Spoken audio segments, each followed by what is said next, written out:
Welcome to the NCAA Men's College World Series presented by Capital One. Start your week with us at the College World Series in Omaha, where a spectacular opening weekend propels us into elimination action.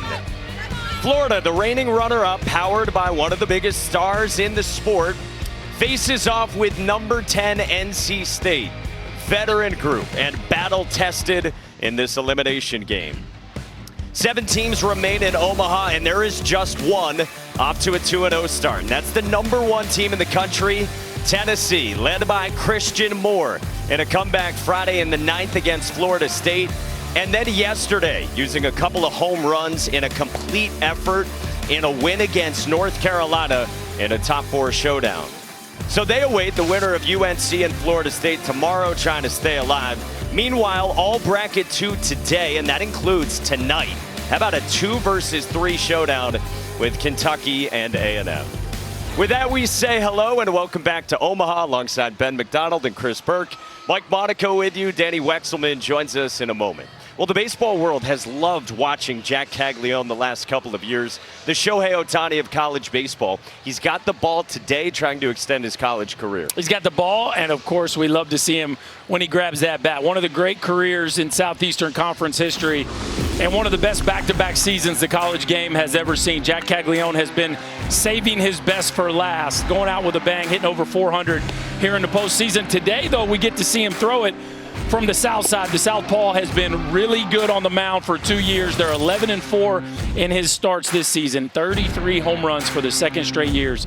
Just one of the best we've ever seen. He's on the bump, do or die for both these teams, and he's projected to go 4th overall in our Kylie McDaniel with his mock draft. All right, so he's going up against NC State, and Ben, they've been one of the best home run hitting teams in the entire NCAA tournament, and they've got a 2-3 in the lineup known as the Smash Brothers. Yeah, I tell you, Elliott, they've needed some corner guys, and he only found corner guys. He found cornerstones toward the top of his lineup, and I tell you what, Garrett Pennington, the transfer out of Wichita State, has had a monster year. 12 hits in the NCAA tournament, 4 home runs. He's hitting 350 on the year, 18 long ones, and 65 RBIs. And then Alec Makarevich, the grad transfer from ECU, only the 9th player in NC State history to hit 20 or more home runs. You talk about a big season. 380, 23 long balls, and 82 RBIs. But I tell you what, this offense will have their hands full against Jack Caglione today.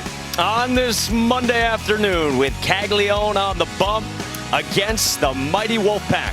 First pitch coming up next. The NCAA Men's College World Series is presented by Capital One. What's in your wallet? And in part by Lowe's. Lowe's knows home improvement. And by Liberty Mutual Insurance. Only pay for what you need. Wolfpack and Gators to kick off this Monday. 2 games today. Let's go down to the field and say hello to Danny Wexelman. Mike, thank you so much. You get to Omaha and you get really excited about all the talent here, all the top prospects that are on these teams. On this field, Jack Caglione is one of them, projected to go 4th overall this summer. He's also potentially making his last collegiate start in a Florida uniform, but he was here last year. And so was Wyatt Langford. 1 year later, Wyatt Langford now on baseball's biggest stage, starring for the Texas Rangers. And you could call Jack Caglione a fanboy of Wyatt's, but everything else, guys, he's definitely taken notes. Wyatt Langford, the projected top 3 draft pick. This is hammered. Left field, and we are tied. What's it like to watch Wyatt, like opening day roster? Seeing Wyatt have success at that level, it's just been one of those really cool feelings to say, like, I know that guy. I actually went when they played the Rays in Tampa. I'm sitting there videoing every at-bat. I'm like, this is unreal. Crazy to think that I was hitting behind them, and then Corey Seager was hitting behind him a year later, so that was pretty wild. When we talked to Kevin O'Sullivan this morning about Wyatt Langford, he said, listen, I love Wyatt. He's going to be a big leaguer for a long time. But what Jack has done under the pressure, what he's dealt with here at this college level, it is so incredible, Mike. And can it continue, Danny? That is the question today with Caglione on the mound and hitting 2nd in the Gators batting order, brought to you by Capital One. The guy hitting behind Jack Caglione is Ashton Wilson. And Ashton Wilson, one of the best stories in college baseball, did not have a hit entering the month of May. 0 hits. And then was the regional MVP in Stillwater, now batting 3rd. And he will get plenty of chances to drive in runs as they tend to walk Cags. Facing Dom Fritton, sophomore left-hander, who was second on this NC State team in innings pitched.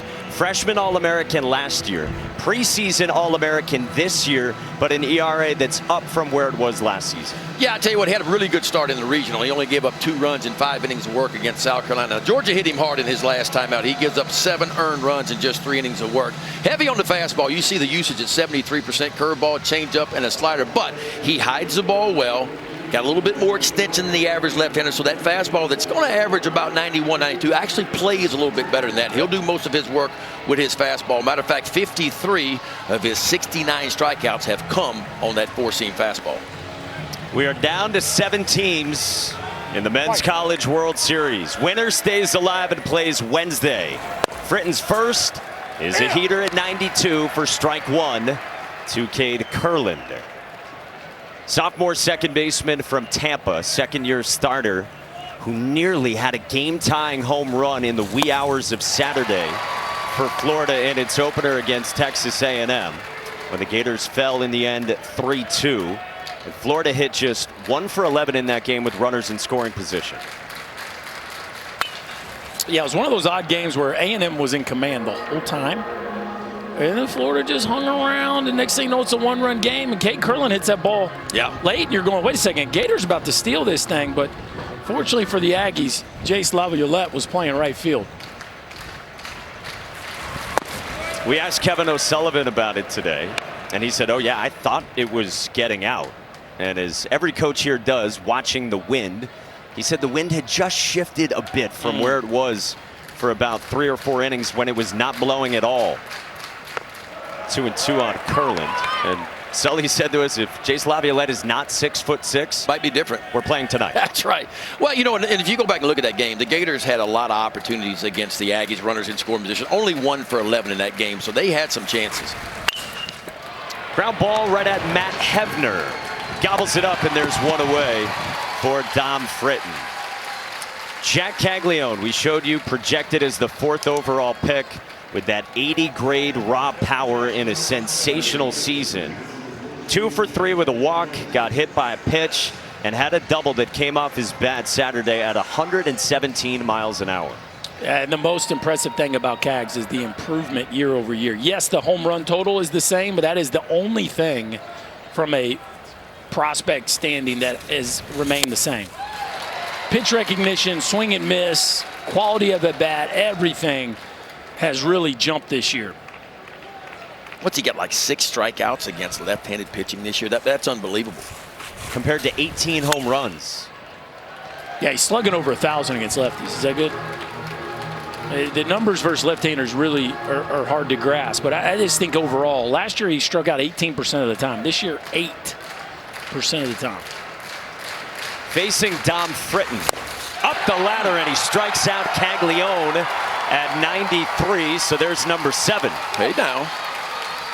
Fritton wasn't intimidated at all by Jack Caglione. He just gripped it, 4-seam fastball, and ripped it right up to the top shelf and gets it by. And you see that ball, that swing just underneath that baseball. And Fritton's got a little bit of carry through the zone with that 4-seam fastball. When he elevates it like that, that's what you're going to see. A lot of swings just underneath the ball.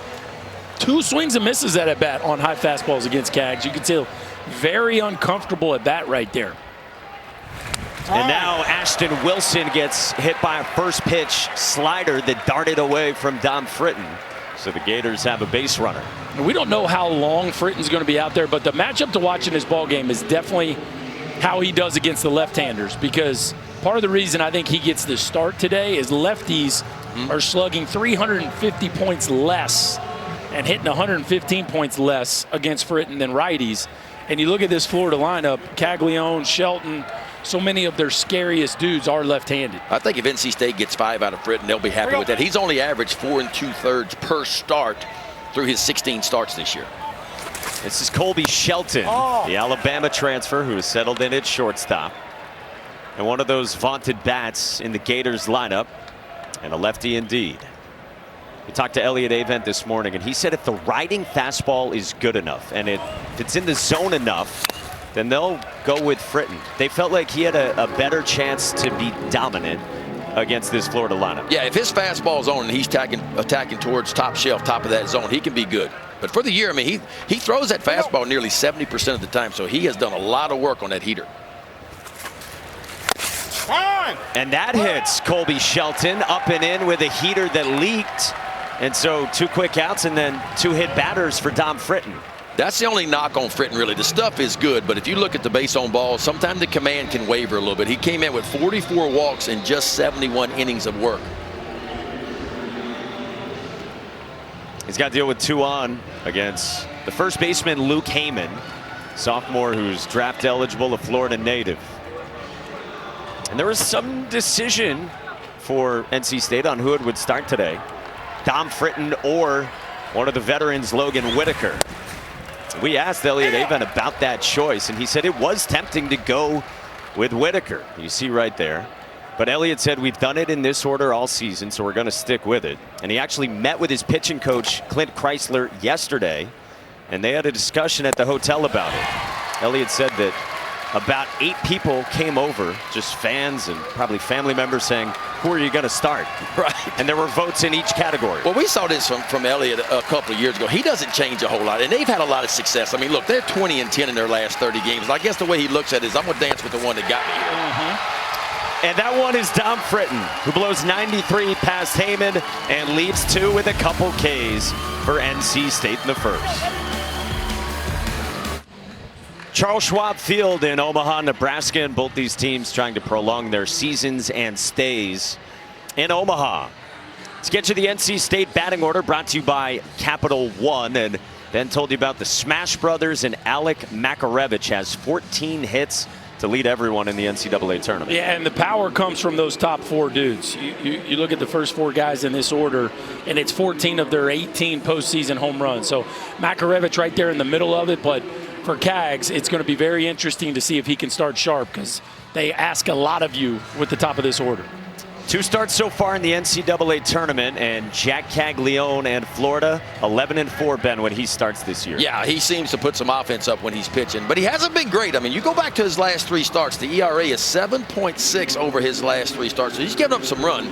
The good news for him, when he pitches, Florida typically puts some runs on the scoreboard. See the walks, circle those walks, 48 of them. That can be an issue for Cags from time to time, but a little bit less than 50% use on that fastball. Heavy on that changeup, especially to the right-handed hitters, and he'll show you a slider, an occasional cutter as well. With the wind really whipping here on this Monday afternoon, he starts out with 91, up high to Eli Serrano. We'll keep tabs on that Caglione velo. Of course, he's known for his 2-way exploits. Last year running it up around 100. That one comes in at 90 on Serrano, the 6'5" center fielder and sophomore, who last year was the first baseman as a true freshman starter, but wanted to play in center this year. Well, the early indication of the fastball velocity is more of what we saw last week, which is clearly down from his season average. And so he drew so many headlines as the guy for being able to, hit it 119 and then throw it 100. This is how his fastball velo has been all year. You see right there in the super, below 91. First time in his career he's had a start averaging below 92. It's odd. It is. Some people say, well, he's tired, but I look at it, I mean, look, he's just now getting to where he was last year. So he threw 74 2/3 last year. He comes in at 72 2/3 this year. So actually a couple innings less than what he performed with last year. Serrano lifts this one into the wind in center. Michael Robertson for the first out. Cags not necessarily known as a fly ball pitcher, but today, good day to get flat balls. Man, with the wind blowing in right now, this is a pitcher's dream right here, to have that kind of wind shooting straight in. And this is where you can afford to be a little bit more aggressive over the white part of the plate when you fall behind, because it's going to take a bolt to get it out of here today. Windiest game we've seen, right? Yes. I think so. And it seems to be the most directly in-game wind we've seen. For the most part, you get a little bit of cross-field action today. It just hitting the hitters right in the eyeballs. That's Mrs. Cags, Joanne, watching son Jack on the mound against Garrett Pennington, who's quickly down 0-2. That's the changeup right there, and that's the one he's going to use off speed. That's probably his preference. against a right-handed hitter, all speed-wise. How good is his changeup? It's really good when he gets it over the white part of the plate. The problem with Kag sometimes is he doesn't get it over the white part of the plate. Because, I mean, the difference in speed is a lot. That's what gets most hitters. I mean, the changeup's going to come in at 79, 80 miles an hour. Fastball 92, 90. So that's a big adjustment for a hitter. That's 93 inside that hits Pennington, and he's on. Danny. Yeah, guys, you mentioned Mom. I saw her before the game. She's nervous. Last year, nervous too. And she said, but listen, you know, these guys making it here extends our time getting to watch them play. But Mom is nervous. Dad is not here yet. He was working, so hopefully Dad can get here to see this. Mom looks nervous. Yes, understandably. I'd like to give her a hug and tell her, your kid's really good. It's going to be all right. It's going to be okay. It's going to be all right. 1 out, 1 on for Caglione facing Alec Makarevich. It's really going to be all right in about 3 weeks when the draft rolls by. Deep breath. Fifth-year senior, the East Carolina transfer, bounces one foul. That was close. Cags has handled everything like a champ, you know. I mean, all the publicity and this and that. And look, I mean, for me, he should have been one of the 3 Golden Spikes. I'm not taking anything away from the guys, the 3 finalists, because they're outstanding players too. But for me, for what Cags has done on both sides of the ball, to me, he deserved to be there.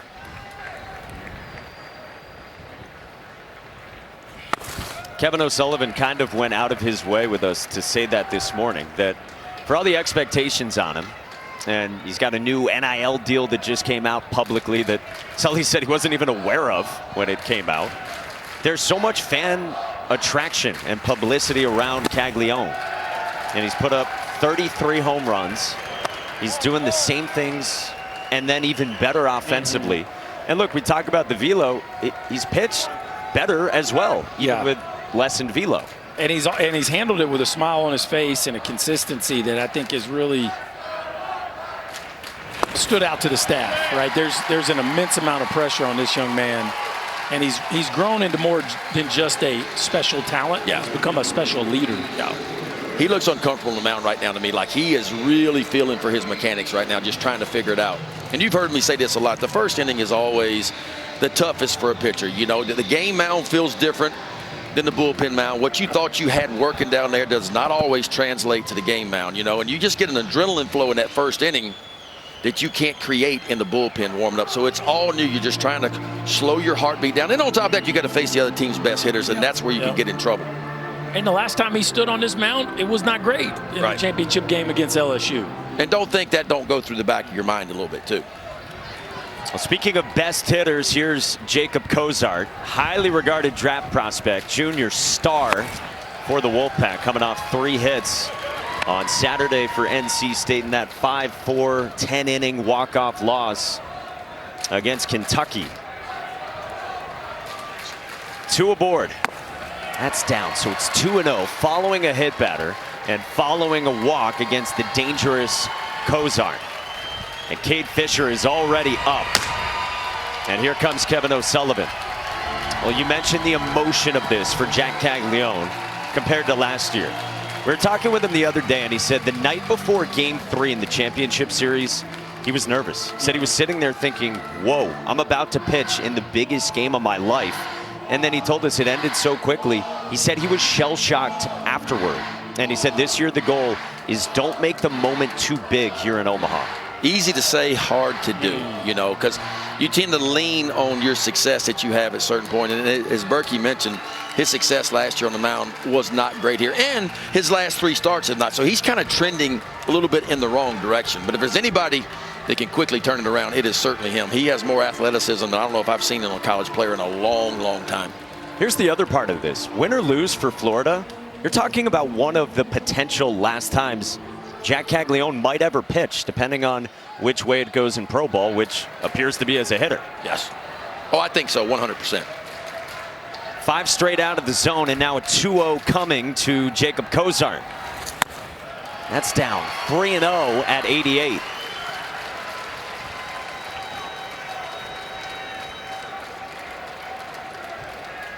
Cozart third on this team in OPS. All 4. That misses.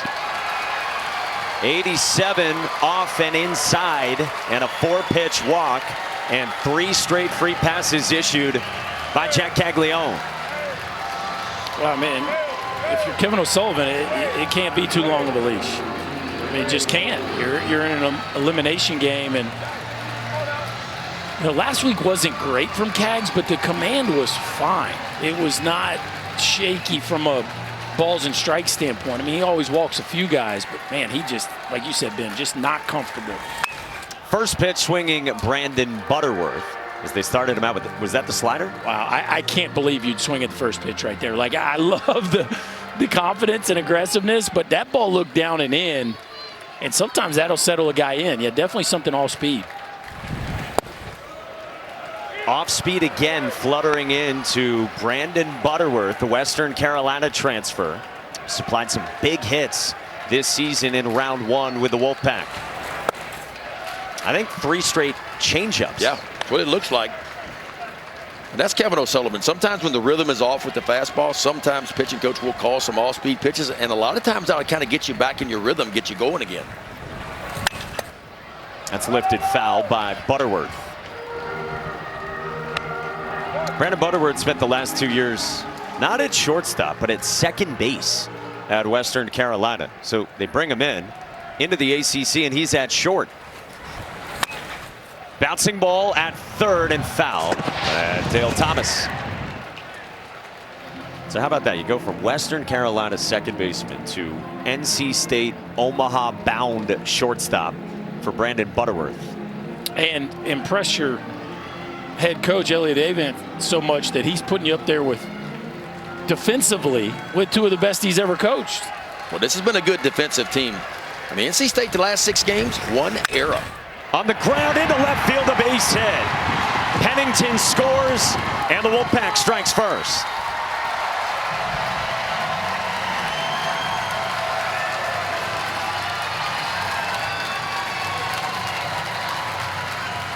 It looked like he went back to the changeup there, Ben.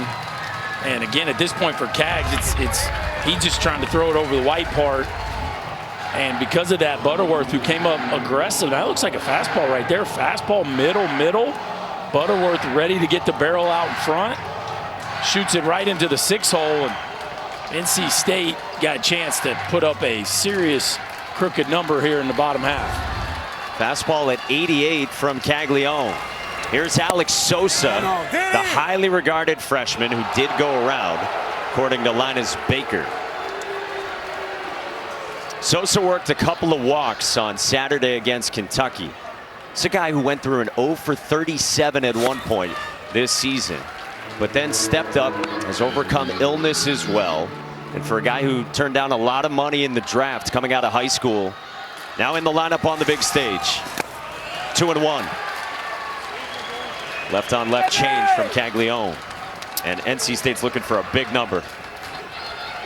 Yeah, Cags doesn't get it out here. I would assume this is it. Swing and a miss. You can see the frustration, just shaking his head with a heater at 88 left up and in.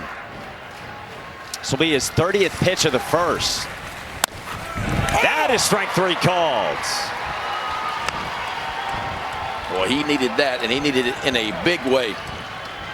Little front door breaking balls, what that one was. As a hitter, you give up on this ball because you see it in off the plate. It out of the hand, it's a ball.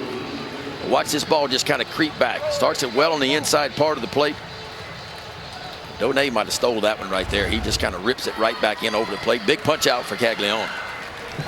And now the true freshman Luke Nixon from Wilmington, North Carolina. As you learned the other day, if you hadn't known already, one of the sons of longtime Red Sox right fielder Trot Nixon. Brother Chase on the team as well, who started a bunch this season. How about that break right there? That ball could have went anywhere, but it stuck in the mask of the catcher, Donay. I mean, kicked up off his glove and lodged where this ball could have kicked anywhere for another run. But watch this. I mean, what's the chances of that? Chest protect like in his neck. What's the chances? A neck ball. And here comes Elliott Avent strolling out of the third base dugout to chat with Sean Rakos.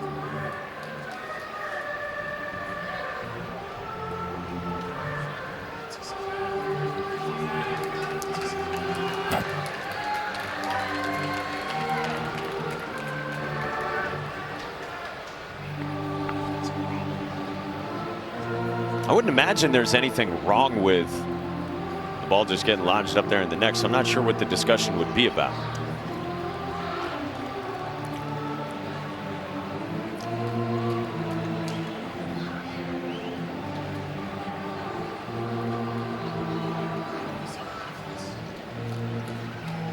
Well, they're clearly talking about where the ball was lodged. I mean, it's a crazy play. We've seen this happen before. We've seen the ball go down the catcher's jersey, actually, from time to time. Watch this. Kind of goes up and it lodges somewhere in between the mask, the chest protector, and his neck. Did not get lodged in the player's equipment. It is not a reviewable play.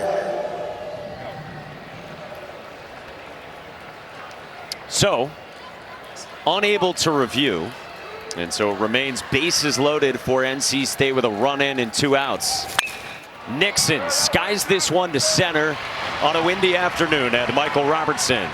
NC State gets one, but leaves them loaded against Jack Caglione, and Mom can exhale for now. When Jack Caglione came off the mound, he sat down in the dugout, and you do see him rubbing his left arm around the elbow forearm area and in discussion with his head coach Kevin O'Sullivan. Yeah, seeing that and then seeing the velocity from where he typically is, you know, with him rubbing his elbow, if I didn't know any better, I'd say the arm's bothering him a little bit. Sure. I mean, it could be a mechanical issue too, why the velo's down a little bit. But normally when a guy drops anywhere from 3 to 5 miles per hour, you start to wonder, okay, is something bothering him? When him rubbing his arm, you got to wonder. 2 weeks in a row, too, Ben. Yeah.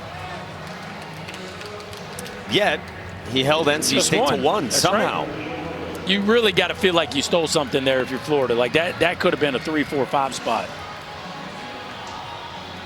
So it's 1-0 Wolfpack in front in this elimination game at the Men's College World Series. 6, 7, and 8 for Florida. Starts with Tyler Shelnut against Dom Fritton, who fanned 2 and also hit 2 in the first.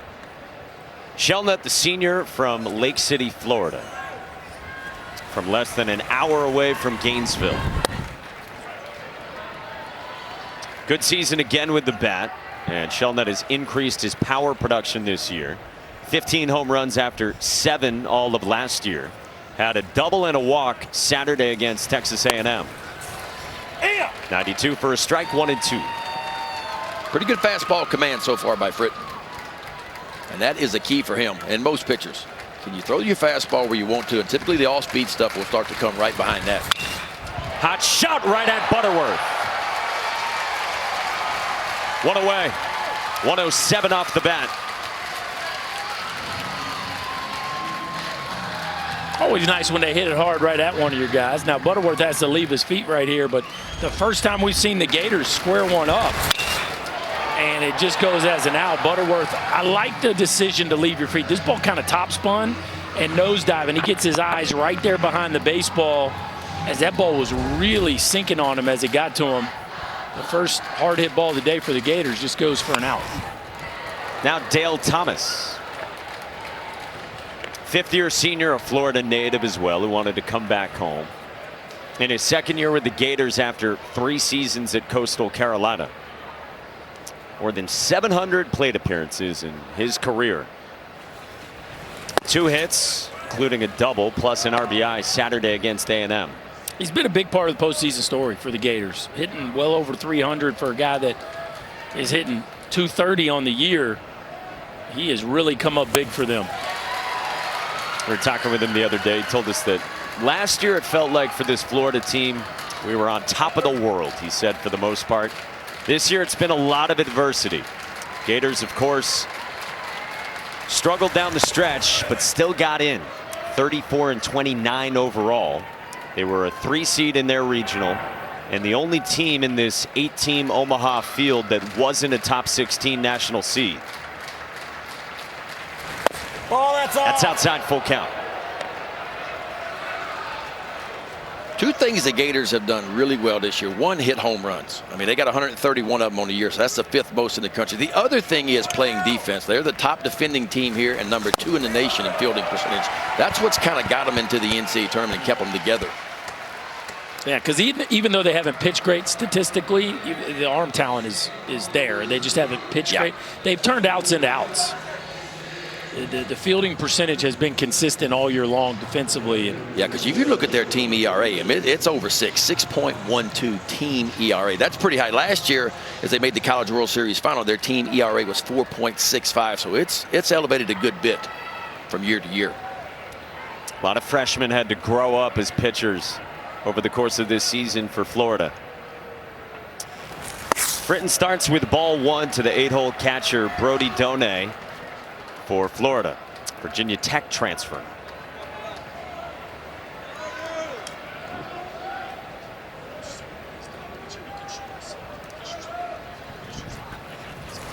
That's up and away. 2-0. Keep showing you Jack Caglione in the dugout. And Kate Fisher throwing would seem to indicate Caglione's done. Yeah, he's coming in the game. Yeah. I mean, you don't keep getting hot if you're not coming in the game. And typically Cags would be sitting on the bench right now if he was still pitching. Fastball velo averaged 89.5 in the first inning. Yeah. Which would be well below his career low. Right. We told you before his last start, he had never been below 92 on average with his fastball. So obviously could be just some soreness and ineffectiveness. You hope it's just that, nothing more for Caglione. Well, the body language to me, we talked about him being, I've been there before and pitched with a sore arm, and sometimes the body language is different. Like when you're feeling good and you're rolling and you're in your groove, like you're hopping right back on the bump, you're going again. But he was walking around, kicking dirt. You could almost tell he just wasn't right to me.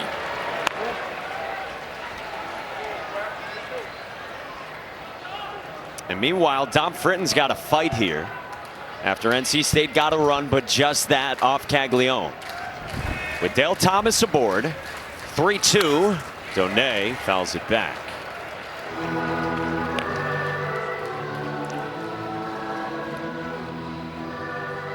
We told you for Dom Fritton, freshman All-American last year. He's on the ACC All-Freshman team as well, worked as both a reliever and a starter. Elliot Avent told us last year, this kid is special. But he walks Donay here. Back-to-back free passes. And 2 on for Florida in the second.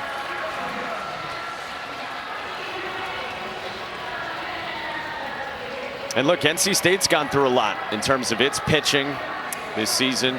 Saw Sam Highfill pitch really well on Saturday against Kentucky. But they've been dealing with a lot of injuries. We've got longtime starting pitcher Matt Willitson, who has made 45 starts in his career. And he's got one of the jerseys that hangs in there because he had Tommy John surgery. He's not here with the team. And then Josh Hogue, a left fielder, he suffered a pretty gruesome leg injury this season. Fractured tibia and fibula 4 months after a collision in the outfield. So you talk about adversity, not just with their pitching. They hang those jerseys. That's a neat touch to keep those guys close for the ones who didn't travel. Yeah, I like that. That's a really cool thing. And look, everybody's got a story, and every team's got a story getting here. And, you know, everybody's had to overcome. But it feels like NC State has had a lot of injuries. And we see more and more of our pitchers, our throwers going down every year, not only at the collegiate, the high school level, but in pro ball as well.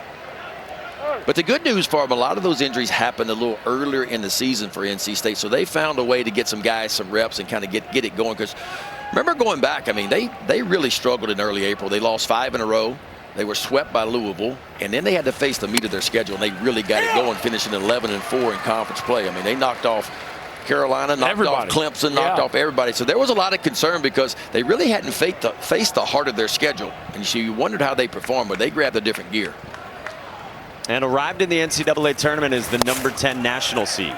It's now 2-1 on Michael Robertson. Elliot Avent was telling us it's more injuries than I've ever seen in my career. They've had to really battle this season. 2 on for Florida in the second, 2-1. And Robertson springs one into left field, a base hit. Thomas stops at third, and the Gators have them loaded. Michael Robertson, ladies and gentlemen, you're seeing a young man really start to come into his own. And this is how he's been doing it in the postseason. The backside of the field has really opened up for Michael Robertson. And so talking to Sully today, you're just watching him mature. A fastball that's really kind of middle-in-ish, but he is just doing a nice job of working from the inside out. Keep the arms close to the body, get the sweet spot of the barrel inside the ball. And Robertson stays hot. Now he flips the lineup, and the base is loaded with Jack Caglione on deck. That will send a pitching coach to the mound. And it does with Clint Chrysler, 6th-year pitching coach, former two-way guy himself at Stetson, with Caglione looming. Well, it's interesting here, Ben, too, because it's not a double play offering on the mound. That doesn't mean you can't hit a ground ball, right? Curlin hit a ground ball his first AB, but Logan Whitaker jogs down to the pen, and we check in with Danny. Yeah, guys, Elliot Amen just told him, hey, go down into the concourse where no one can see you. Go get ready. Go stretch out. So, as you said, Mike, he just ran down to the bullpen. Yeah, Whitaker's been kind of their number 3 guy in that rotation. well, you had him fantastic last weekend, right? Yeah. Against Georgia. He was really good first couple times through. And again, more of a ground ball type of pitcher. Sinker, changeup kind of guy. Fritton's got his hands full here. Yeah, the key here is bending a little bit but not breaking, right? You don't mind giving up one. One's not going to beat you here. You trying to stay away from the crooked number. This is the leadoff man, Cade Curlin, who grounded out to second his first time to start this ball game. 0-1.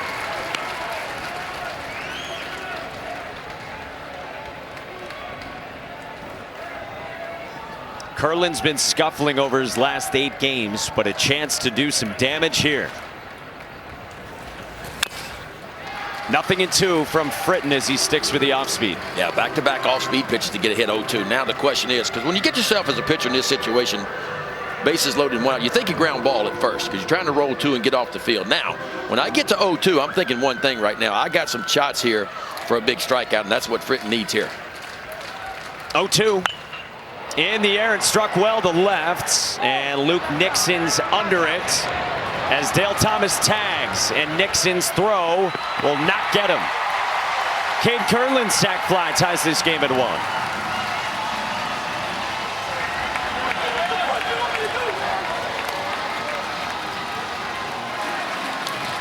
Well, this game shifted pretty quickly. It wasn't 10 minutes ago. Cag's out there fighting to keep from the Wolfpack scoring 3, 4, 5 in the first. He was able to get off the field. Now he's got a chance to put his team up here with a run scoring opportunity, and Fritton better find it quickly. Punched him out his first time. Perfect fastball to start knee high.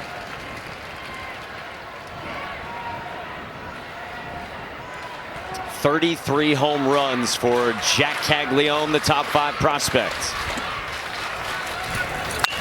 This is clubbed. Right field on a line. Gone! Caglione with a rocket.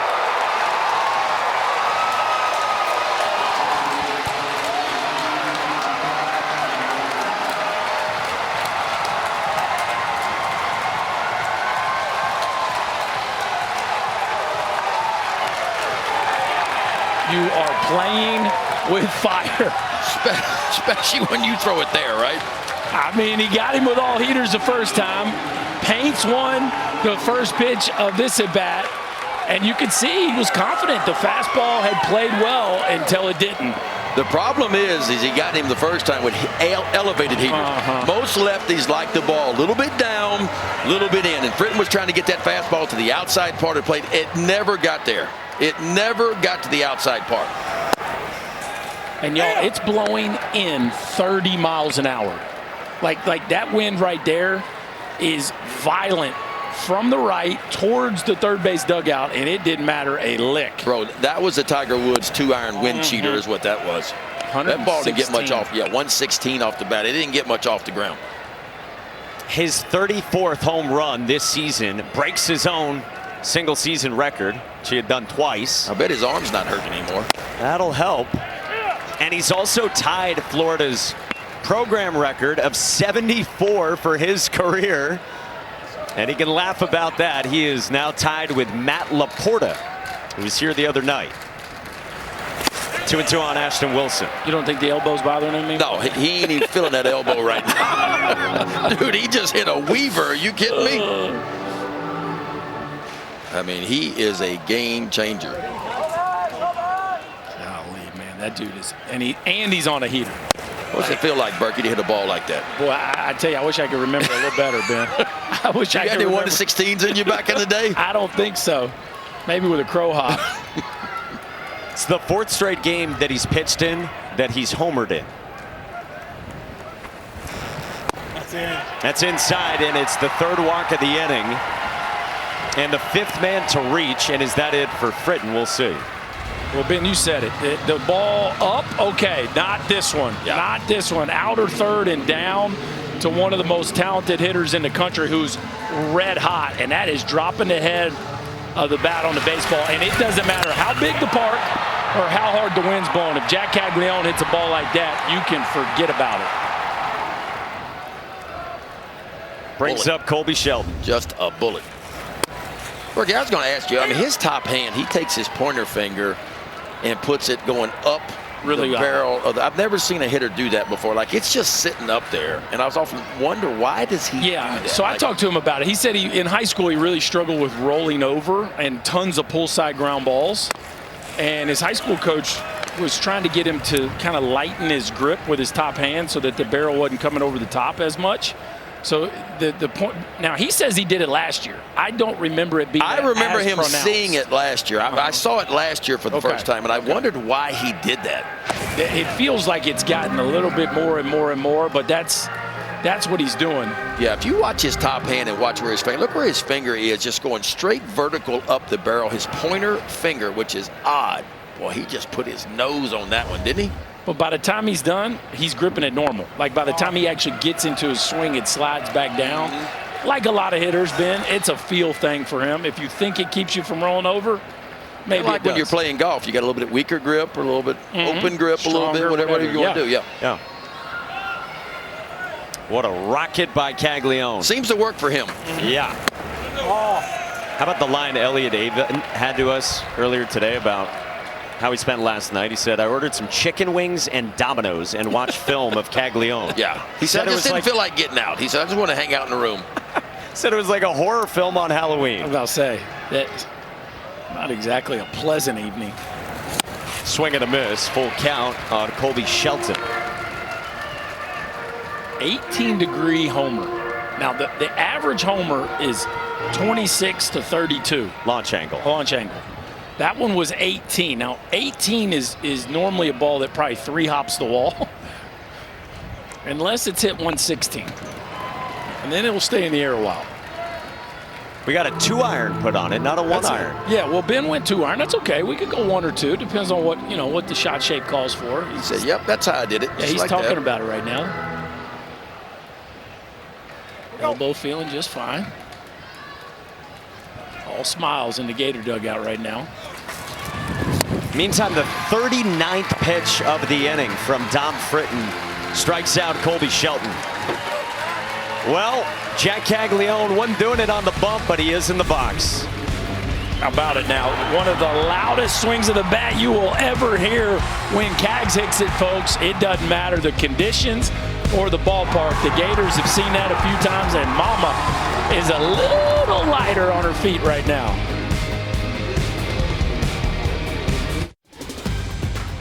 Back in Omaha on a windy day with the wind blowing in, and that did not keep Jack Caglione in this ballpark. 3-run shot in a 4-run inning for Florida. But Jack Caglione's day is done on the mound, and he gives way to the sophomore left-hander Cade Fisher, who opened up this year as Florida's Friday starter. Yeah, left-hander, fastball, going to be in that 90-mile-per-hour range. He'll shoot it up to 92, 93 from time to time, but ERA a little bit elevated from where he wants it to be. 26th appearance of the year. Now, he can strike you out, 73 of them in 55 and a third. So pretty good strikeout to walk ratio for Cade Fisher.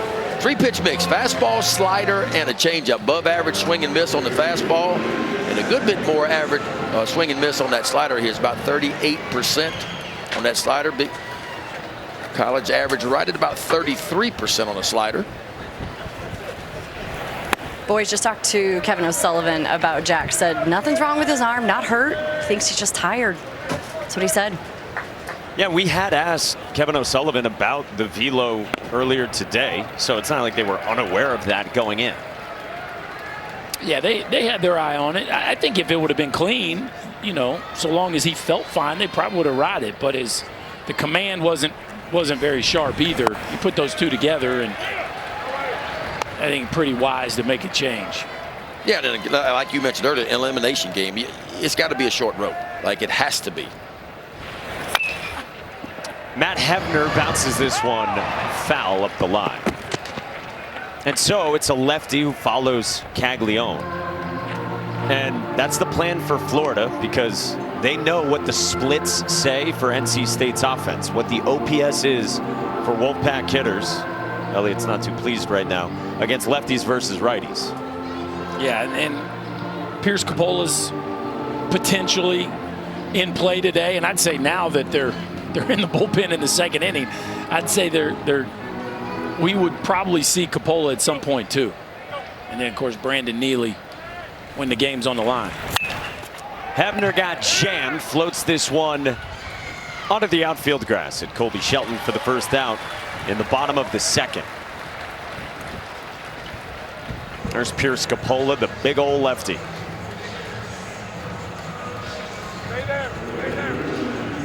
So NC State bats in the second, down by 3. They've got Caglione out of this game. And there's so many lefties in there, hence those left-handed pitchers for Florida. And here's another, Noah Souls. Souls, the 5th-year senior. Described by Elliott Avent as a heart and soul guy in this program. Had 2 hits Saturday against Kentucky, but got replaced. And Elliott Avent told us today the hamstring is about 80%, and that's as of last night before Elliott went to bed. But he said Noah Souls has given a lot to this program, and so if he says he's good to go, I will play him. He's earned that. Well, you trust an older player, number one, to tell you the truth about what percent his legs are, but number two, manage it, right? Find gears, play at different gears. And, there's certain plays where you have no choice. You got to put the gas pedal down if you got to score from first on a double or something like that. But there's other times where even if you're feeling a little tender, you can play at 80-90% and still stay on the field. Bouncing ball right side at Cade Curlin. 2 quick ones for Cade Fisher. Like right there. I mean, you could tell Souls is not running at 100%. Now, could he have, if he really thought he could beat that out? Maybe, but definitely looked a little guarded getting down the line right there. Souls a guy anyway who missed a lot of time this year because he needed ankle surgery on a high ankle sprain. Slider's not sharp at all. He's given the scouting report to his teammates. Slider not sharp at all. We heard that. Classic from a hitter. Yeah. Just get carved up and how to go. He stinks. This guy stinks. He's got nothing. I'm 0 for 4. It is so classic. That's what you call a comfortable. I've done it, and every hitter I've ever played done it. That's what you call a comfortable 0 for 4 if you get there. That breaking ball was pretty decent on the inside part of the plate to Eli Serrato. And as a teammate, you got to learn to filter the guys that are giving you decent information and guys that are so mad they got out that you can't even trust them. Like, how's that breaking ball? Stinks. Wait, but you just swung at it and it bounced before home plate. No. Bug in my eye. Like, he's no good. I've heard, not from personal experience, but that Dustin Pedroia was one of those guys. Nobody was any good. Hunter Pence, same way. Nobody good. Bouncer up the middle. Colby Shelton was shifted that way, and it's a 1-2-3. Second for Cade Fisher in relief. Win or go home for the Gators and the Pack in Omaha.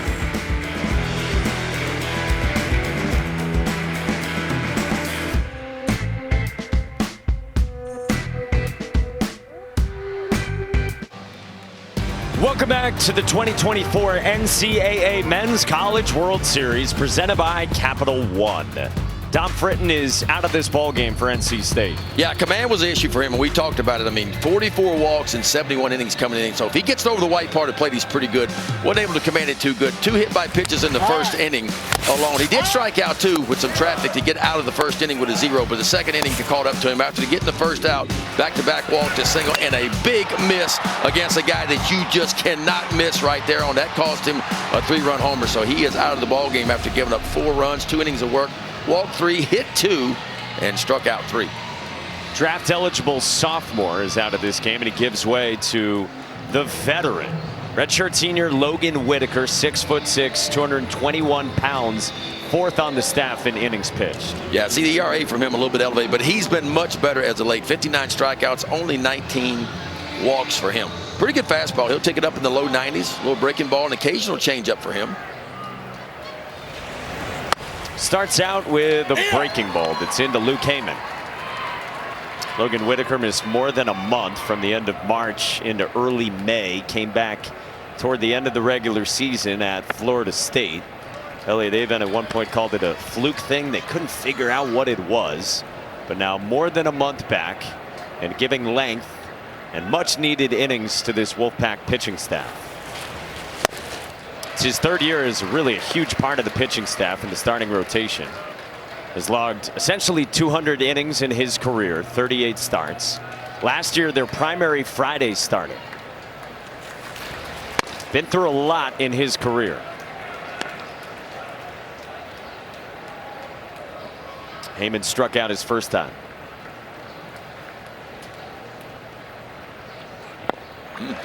Strikeout to start for Whitaker.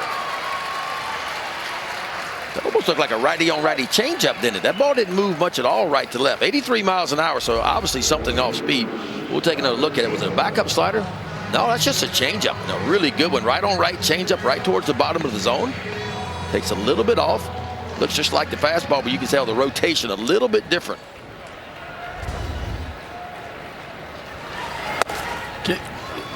This is an interesting thing about it. We got 4 ACC, 4 SEC teams, right? Second inning, they'd already struck Cags out his first time up. First and second, 2 outs. You think Kentucky would have pitched to him? Probably not. Probably not. Or if they would have pitched to him, it would have been everything. But that's the thing. It's like Tennessee would have pitched to him. Here's my point. Like, there's teams in this event that have seen him for 2.5 years that just kind of know, right? Where then you have your ACC teams that just see the numbers, they see the video, but they haven't felt it. They haven't been burned by it. Do you see what I'm saying? They haven't lived it. Yes. And you go, you know what? We got him the first time. The wind's blowing in. We can pitch to him. You know what I'm saying? Like, I just think it's really interesting. And then the opposite could also be true, where if you've faced a team throughout the last couple years and you had success against a guy, you maybe would be more likely to pitch to him. No, that's a good point. It's a good point. Having said that, I think it was just poor execution, right? I mean, if you think about it, he got him out. And I mean, Fritton got him out the first time really without throwing him a strike. Like, he elevated some fastballs and got some swings and misses. And you could see where the catcher was set up. I mean, clearly, Donay was set up on the outside edge. And it's about knowing where to miss. But what I think happened is the command of Fritton got him on that, trying to get a ball to the corner or off the plate. And instead, he missed over the plate and paid for it. You do have a comparison in Charlie Condon. Last weekend, the opponent, obviously, for NC State at Georgia, presumptive #1 pick. And he was intentionally walked one time. Sliding grab in center is made by Eli Serrano to retire Dale Thomas. They can debate that now the rest of the way. But Caglione homered, Florida by 3 in the third.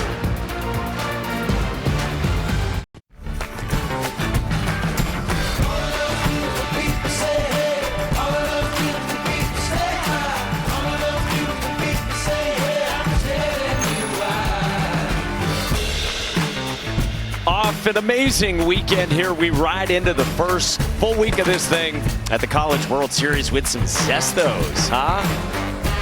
Ben, you ready? You want some? Sure. Bring it on up. We'll give it a try. Yes, we will. That actually would be incredible. Yes, we will. Although, Berkey, we didn't eat the healthiest last night. No, but we already worked that out. Yes, we did. We paid our Look, a snowball. A what? A snowball. Did you see it? A what? Is that a type of ball you buy like at a store? I didn't see any cone on it. It looked like a ball to me.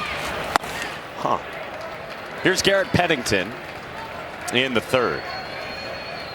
You're the color guy, Ben, in this crew. Look at there. Roy G. Biv. What was that, 2 years ago? Pennington, Makarevich, and Kozart and Sour Patch Kids. My goodness. Sliced foul by Garrett Pennington off Cade Fisher. 3-run game, elimination game. Winner plays Wednesday night against whoever loses between A&M and Kentucky tonight. Heavyweight showdown between 2 and 3, and Pennington gets hit again with 91 riding up and in from Cade Fisher. That did not sound comfortable. Well, we saw Mookie Betts the other day take one off the hand, broke his hand, gonna be out for a while.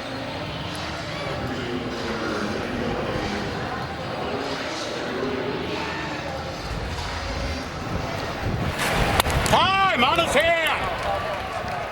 It had a loud noise to it. Yeah, almost like it got some of the Like knob it got too. the knob, yeah. It looked like it hit both, Ben. Might have got the wrist first and then the knob, huh? Left wrist and then the knob. And this is reviewable, so Florida elects to challenge. Coaches get 2 challenges per game, and you retain them if you're successful. Well, I think the Gators heard what we heard. A little bit of a ping, a little bit of a ting. I think it hit both. Yeah. I think it hit his hand and then the knob. Me too.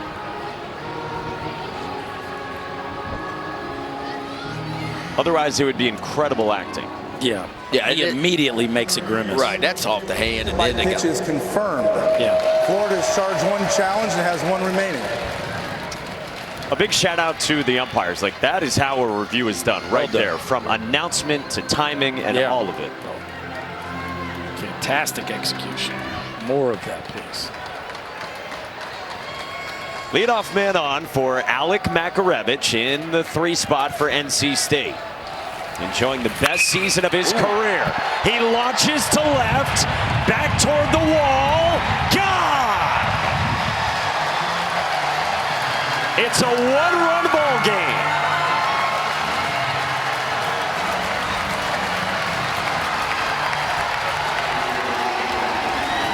His second home run here in Omaha. he puts in charge of this one. 104 off the bat, 369 feet. And he's beginning to be known as Big Hit Mac because he's coming up with some big ones in the NCAA tournament. Make it number 24 on the year, 84 RBIs. He'll put that hockey helmet on. Broke his tooth in the regionals. He was playing with a tooth that was missing. He got it fixed. He kind of looked like a hockey player. Yes. And I told him, I said, no, dude, you still got way too many teeth for a hockey player. Told us he didn't want to go viral for that reason. Well, the bat is bringing a big name here to Omaha as well. He's homered now in 5 of his last 6 games. Had those 23 coming in, which were the 6th most in program history. And Alec Makarevich stays hot. Jacob Kozar bounces at Cade Kurland, who recovers for the first out.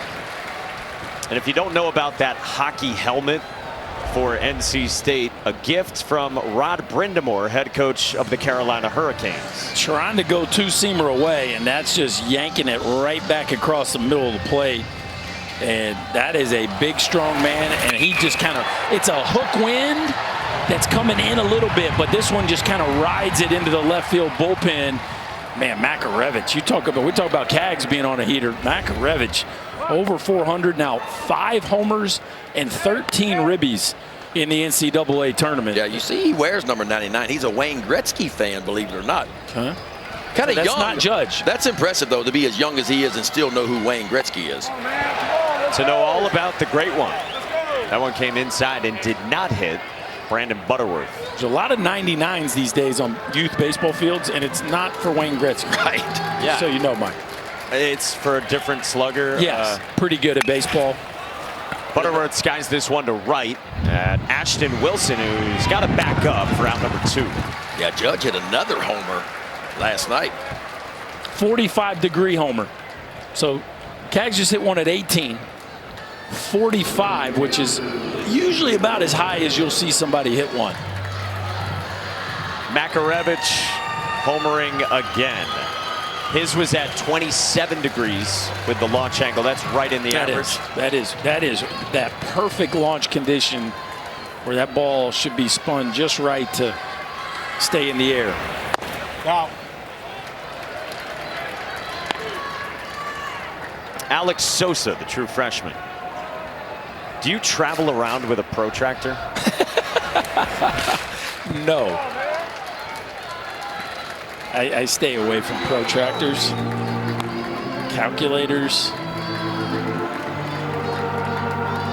2-0 on Alex Sosa. In a one-run ball game thanks to Makarevich. That's a strike at the top of the zone from Cade Fisher.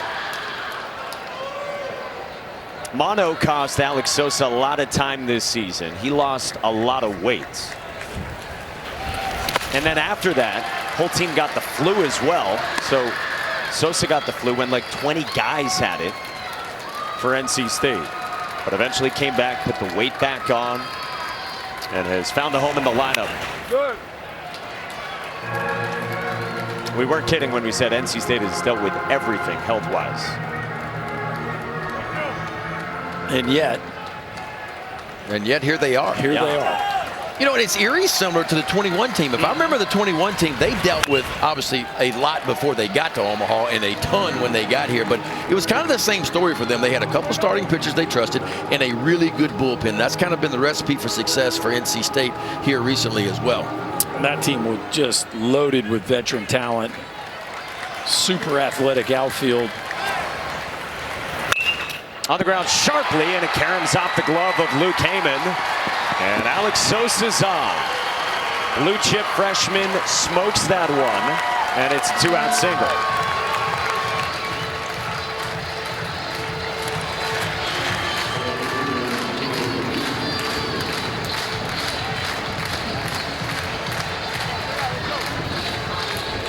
Always nice to throw a punch after the 4-spot the Gators put up in the second.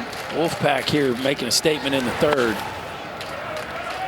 This one has all the feels of a classic back and forth. This is exactly what NC State did to Georgia. Every time Georgia scored in Game 3 of that Super Regional, NC State would answer back the next inning. They wouldn't allow Georgia to get any momentum going. That's a strike to Luke Nixon. And again, just plays into the resilience of the Wolfpack team. Talking with Jacob Kozar, and he told us we have resilience on this group and handle adversity better than any team, he said, that he's ever been a part of. And they've had a ton of comebacks this year. There was a time where they had 6 walk-off wins all within a 30-day span. They've had a flair for the dramatic. 1-2, down and away on a slider. It was the talk of the NC State dugout.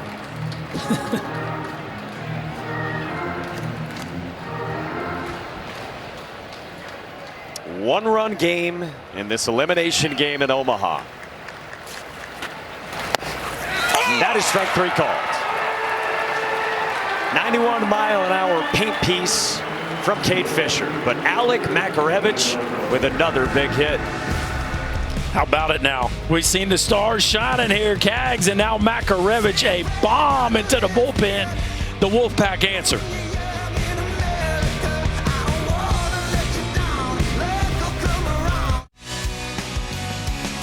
Omaha, I am with Elliott Avent right now. NC State trailing Florida 4-3 in the top of the 4th. You just took a big, deep breath. What are you thinking? Thinking about that first inning when we let Cags off the hook a little bit. He didn't have command. Unlike Fritton, it was like, I think he was like 14 out of 20 strikes to the first 6 hitters, and I know some of that was him swinging at balls, but he was pretty good. Then he went 3-2 on 7 and 8, walked him. Robertson did a good job with that single to left. We got number 4 out, but then Cags, we got the first strike, but tried to get it up on him and elevate, and he got it down, and Cags does what Cags does. So, but anyway, we got back into there with the bolt from Makarevich, and we just got to keep grinding. How do you handle Cags moving forward in this game? I don't know. We're not going to pitch to him. We didn't want to pitch to him then. We just we were trying to get the ball up. He swung out of the zone the first time. We were going to see if he'd swing out of the zone again, and if not, we were happy to walk him. But we got it down. One more on Logan Whitaker coming in early. What's the plan for him? Oh, just he's been our guy all year. He's been our guy for a long time. It's just as long as he can go. Coach, thank you. Thank you, Danny. Mike. So it seems like, Danny, that with the strikeout the first time against Caglione, chasing the fastball up, they just felt like, all right, let's try it again and see if we can keep him in the yard. It's about execution, right? I mean, that's the difference in these two balls. You think about the best home run hitter for each team has hit a mistake pitch, right? A ball left over to play, and that's what home run hitters do. Both of those guys, you talk about Kaggs and you talk about Makarevich, they are mistake hitters. And when you miss your spots, that's what they do. They make you pay for it. So it's been about execution. Because you could clearly hear what Elliott was saying there. We didn't want to pitch to him. We wanted to get some balls up out of the zone, and maybe he would chase again like he did the first time. Brody Donay strikes out. How about Elliott Avent leading this group? I mean, he hung the menu of the Drover for the team on the ride to get to this point, and took everybody to the Drover before they got here. I told you last night he was chowing down on chicken wings and Domino's. He's enjoying this group.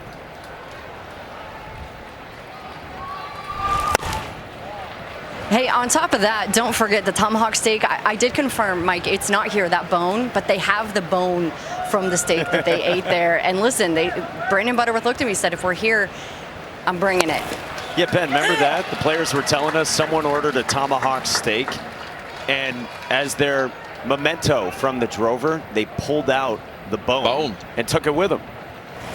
I told them to hang it in the dugout. The bone. Elliott Avent is such a character, man. I just love him to death. He has been around a long time. In his 36th year of coaching college baseball, 28th year at NC State. And he told us that in the Super Regional, he said, you know what? Because I asked him, I said, look, you still enjoying this? He said, absolutely. But he said, I'm going to be honest with you. There are certain days I wake up, and he said, I think about riding off in the sunset. But he said, there's certain days that I wake up, I can't wait to get to the ballpark, which kind of tells me he's kind of sitting on the fence a little bit. So who knows what he's going to do.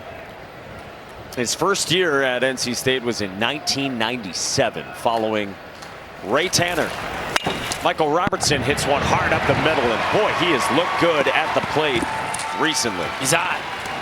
And he's really, you know, the old saying, the 9-hole hitter's the second leadoff. He has really developed into that for this Florida team. And I think Sully's, you know, been kicking back and forth whether to move him up in the lineup, but it's also one of those deals where he's so hot in the 9-hole. Do we even mess with him and end up maybe having him overthink it? But boy, is he putting together some quality ABs. That's the key for me for Florida, is the bottom part of this lineup. Can they get on base? Can they be productive? So far they have. Thomas has walked. He's gotten on. Donay in the 8-hole has gotten on with a walk. Of course, Robertson, 2 hits out of the 9-hole to roll it back over to the top.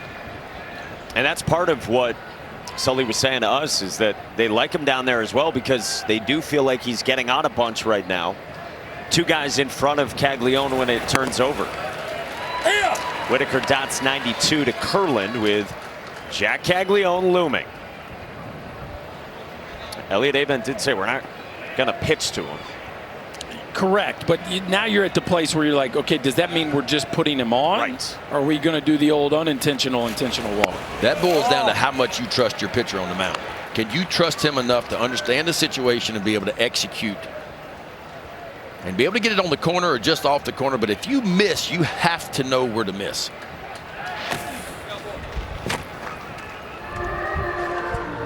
Logan Whitaker's a guy they've got a ton of trust in. Showed up in 2019 at NC State, but arm issues persisted a couple of times. A couple of years where Logan Whitaker wasn't even listed on the roster, with Dad Scott watching.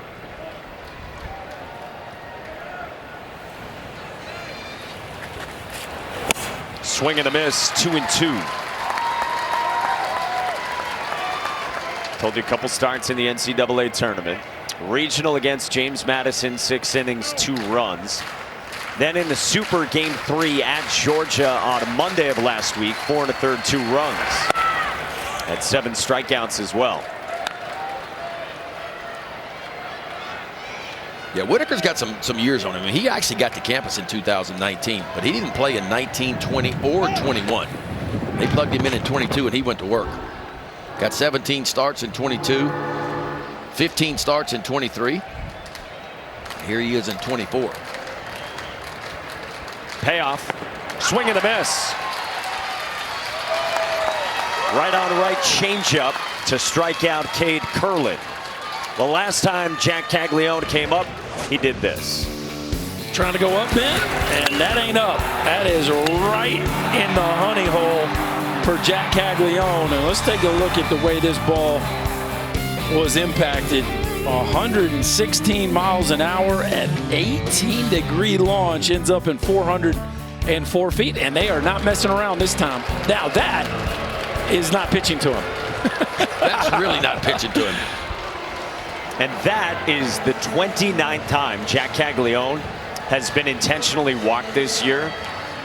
The data exists for that just over the last 8 seasons. That is the most times anyone in the last 8 years in college baseball has ever been intentionally walked in a season. A guy who's already, as the starting pitcher in this game, driven in 3 with that swing, which is in really good company for two-way guys in Omaha. The legends there, Hudson and Kishner. So that puts the onus on Ashton Wilson, who has been hit by a pitch and has walked so far, as the protection for Jack Caglione, who's got a massive lead over at first. Not being held with 2 outs and 2 aboard. And this becomes the formula for Florida and the burden that Ashton Wilson carries. I mean, people are going to do this as long as this season lasts for the Gators, and Ashton Wilson is put on the hot seat to cash in these run-scoring opportunities. As Berkey said earlier, a guy who didn't have a hit the first 3 months of the season. Was 2.5 weeks from going to junior college when plans changed. Florida came calling, and now Wilson's here. That's a strike, 2-2. With his father watching, Logan Whitaker trying to dodge a little trouble in the 4th inning. 2-2. Misses and a full count. Pretty good fastball right there. It's a really high whiff rate. Even right on right with the changeup for Whitaker. Just went to the heater. Now a 3-2. Swing and a miss. There's the change. And Logan Whitaker leads 2. That's how you do it right there. Pitch around Caglione and you get to somebody you think you can get out. 3-2 count, got to go a strike. Takes a little bit off, little change up to the outside part of the plate. That gets NC State off the field. What a spring season it has been for the NC State Wolfpack. Men's Final Four, women's Final Four, and the Men's College World Series. 3rd school to do all 3 in the same academic year, joining Louisville in 2013 and Texas in 2003. What a year for the Wolfpack fans, huh? DJ Burns was captivating. Oh, yes, he was. In men's basketball. It's Matt Hebner in the bottom of the 4th, 8-9 and 1. Boo Corrigan, the great athletic director at NC State. You see the recent picture of DJ Burns?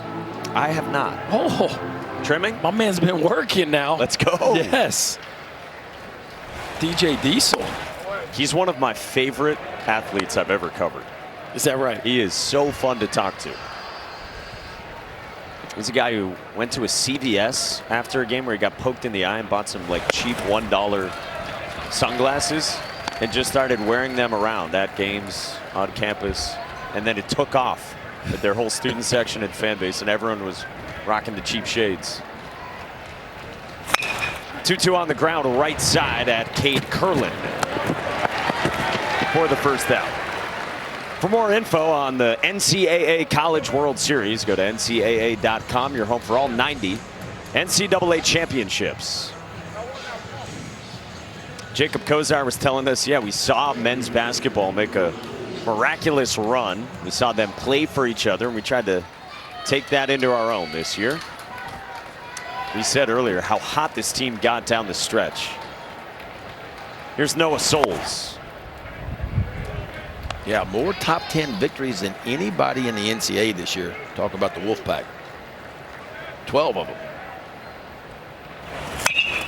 Bouncer, right side, tough play, Curlin, and Souls is on. Well, the old do or die slow roller right here. starting at the cut of the grass. You're coming in full speed. You got one shot. You got to pick it on the run. And that ball just kind of clanks off the glove of Cade Curlin, who has been so good down the stretch for this team defensively. And a tough chance comes out of the glove, and that'll go as an E4. Wolfpack have a runner on here with one out. As the lineup turns over to Eli Serrano. Fly out and ground out. 10. Ben, you got to know this guy a little bit. You like Eli Serrano. I do like him. I mean, 6'5", but he's slim. And he's put on 15 pounds since coming to campus, but he needs another 15 for sure. Windy days aren't kind to him. But he's got a little bit of pop in the bat, runs really well. And he had really what got NC State here. He robbed of what would have been a 3-run home run in Georgia in that Super Regional in Game 3, right up against the center field wall, went all the way back and just grabbed it. You're saying that wind is not his friend? No, not if you're that skinny. You could get blown around out there. Good thing he's not on the bump today. Elliot Avant was saying before they played game 1, we were talking to him, like they felt like he was a high-end All-American kind of talent and spent most of the year maybe not playing at that kind of level, but the last month of the season, as this club has gotten hot, Eli Serrano has really shined, and not just with the bat, but with the glove, as Ben said, some clutch catches. Went from 5-hole to leadoff spot. Yeah, you could dream on him a little bit here in a few years. You know, puts on some weight, gets a little bit stronger. Now, I don't know if he sticks in center field at a professional level, but he can certainly go to either one of the corners and play in the outfield, or you could stick him over at first base too, because with 6'5", you know, he'd be a good target to get it over there too. And again, that's where he played last year as a freshman starter for NC State. On the ground, into the shift. Thomas flips the turn from Shelton for 2. The old 5-6-3 for Cade Fisher to end the 4th. Kevin O'Sullivan with Danny Wexelman next.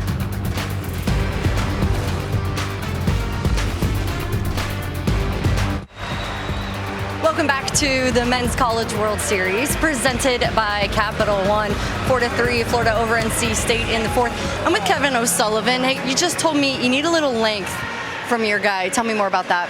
Yeah, I mean, unfortunately we had to take Jack out after 1, so it'd be ideal for him to get, you know, another couple innings so we can shorten the game on the back end with our pen. But when Jack comes to the plate, he can change the game with one swing. No doubt. It's very difficult to get the ball out of that side of the field today. Obviously, the wind seems like it's changing. It changed 3 or 4 times during BP, but you know, certainly both those balls were hit really good. Is that something you guys address in the dugout with your team? Yeah, we told the outfitters they got to make sure when they go down on defense every inning to kind of check the wind, see how it's blowing. Coach, thank you. All right, thank you. Mike. Well, we talked about it earlier. We said it's dead in the hitter's face. Now it feels a little right to leftish. It's gusty. It's consistently steady, but it also has gusts that feel like even 5 to 10 miles an hour more than its normal velocity that it's been blowing all day. Yeah, it's one of those winds that we talked about a little bit yesterday, and it's stronger today. Everybody pursue the baseball. Everybody pursue it because the wind's going to really push it to take, especially high around the infield, around the middle part of the diamond. How about that? 23-mile-an-hour winds. Temperatures in the low 90s. And at times it's up to 30. This is Colby Shelton down 0-2 against Logan Whitaker, who strikes him out with 94 elevated. Well done. Get ahead 0-2, expand the zone. Got a couple shots to expand the zone. Anytime you get somebody out with that throw to strike, that's what you want to try to do. It's a good 4-seam fastball right above the top of the zone. Well, getting ahead is so important. You'll get away with more mistakes as a pitcher when I put you on defense right away, because you don't know what's coming now. Is it the breaking ball? The changeup righty on righty has been really good for Whitaker so far. He's got a good mix going right now. Pretty good breaking ball, good changeup, and the fastball. And there's a rhythm that he's in, Ben. You talked about how Kaggs didn't look like he was in rhythm at all. Whitaker, the exact opposite. There's a feel about him where you can tell he likes his stuff right now. He likes the feel of his stuff, and it's showing with the level of execution, especially with that changeup. He has struck out 5 of the 9 that he's faced since he came on to begin the 3rd inning. After 2 innings from the starter, Dom Fritton. And look, that's a game changer right there. 2-0, got himself in a fastball count, but instead Do a little bit of change-up, took it off. That's back-to-back change-up to get right back in the count. It's really interesting to me how few pitchers trust themselves to throw same-sided change-ups, whether it's left on left or right on right. But it almost feels like a better pitch because hitters see it so little. Again, he threw it. A roller at Brandon Butterworth. Very slick defensively, and there's 2 gone. I mean, right, Ben? I mean, I get the whole idea that like the fade of the pitch is going back to the same-sided hitter. By the same token, if you're facing a group of hitters that very rarely see right on right, in that regard, it feels like a very valuable pitch to have. Because of all the analytical numbers that we now know. I mean, you know, going back years ago, we were taught, hey, you don't throw a same-side changeup. You just don't do that. You never saw guys really throw a right on right, left on left changeup. The other thing that's different now, too, is that we were always taught you don't want a breaking ball that stays on plane, right? I mean, that's a no-no. You want your breaking ball going both vertical and horizontal is what we were taught. But now with that sweeping slider coming in about 4 years ago, now you're seeing a lot of guys going to a horizontal break on the breaking ball. So that's just the analytical, the numbers, what we see now, and guys have really changed the way they pitch in a lot of ways. 1-2 to Tyler Shelnut. The other part of it is Whitaker throws so many strikes that the changeup's going to play really well off that if you know the guy is going to be in the zone a lot, right? Yeah, and what he does, too, is he really sells it, too. Now, he got that one up. And Tyler Shelnut pulls it to left and gone! Solo shot makes it a 2-run lead. And that's one reason why, you know, right on right changeups, right? I mean, if you get it where it needs to be, yes, you'll have a lot of success. But when you throwing them right on right or left on left and you leave a cookie right in the heart of the plate like that, it gets turned around. And that one quickly got turned around at 108 off the bat, 374 feet. Obviously not where Whitaker was trying to get this ball. The fear of the miss, right? We saw it last night with Shea Sprague and Kavares Tears. Left on left changeup that Tears hit into the right field bullpen. So funny. Why don't we see more of it? Boom, guy hangs one right on right. Off it goes into the bullpen. It's great when you execute it, right? It's great. But when you don't, it seems to be loud. 3rd homer of the last 5 games for Tyler Shelnut. And so, yeah, probably then that's the answer. It's a little bit feast or famine. Again, really high whiff rate, right on right with the changeup for Whitaker throughout this season. 45% whiff rate in those spots, which is very high. But he hung it, and Shelnut buried it. 5-3 Gators. But to me, it's a little flawed, right? Because if I hang a slider right on right, you hit in the bullpen just the same, right? So you can't bury a pitch or put it in your back pocket just because we're so scared to death of what if I don't throw it the best version of it.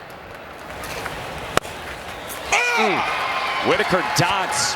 He's working well in tandem with the framing of Jacob Cozart, and it's a punch out. But Tyler Shelnut adds insurance. Florida's got the number 5 home run hitting team in the country, and this is the second one of the ball game, a hanging changeup that does not get missed. The Gators stretch it out to 2. It pops. Darrow's fired up. The Gators up 2.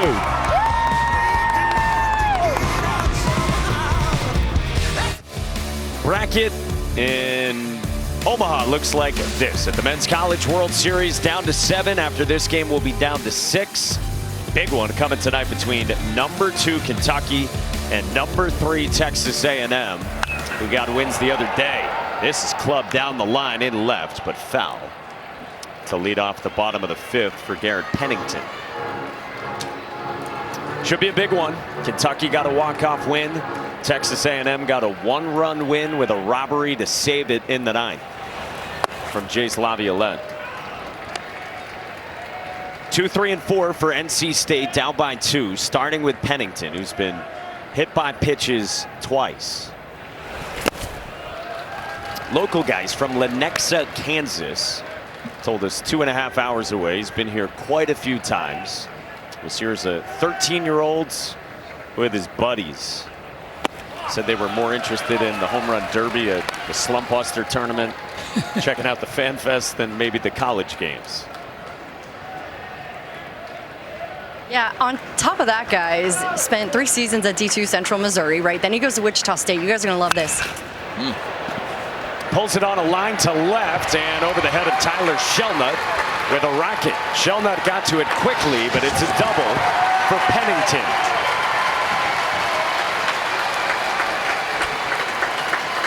This cat here, Berkey, he can swing it. I mean, swing it. You don't see a lot of big, high leg kicks in the college game, and really in the program that much anymore, but he seems to find a way to time it up. See that big, high leg kick? You see that foot come up? He's got really good timing, but he gets it down just in time. Now, that ball's right down the heart of the plate. He quickly turns around. This ball fooled Tyler Shelnut a little bit out left field. I don't think he realized this ball was hit as hard as it was.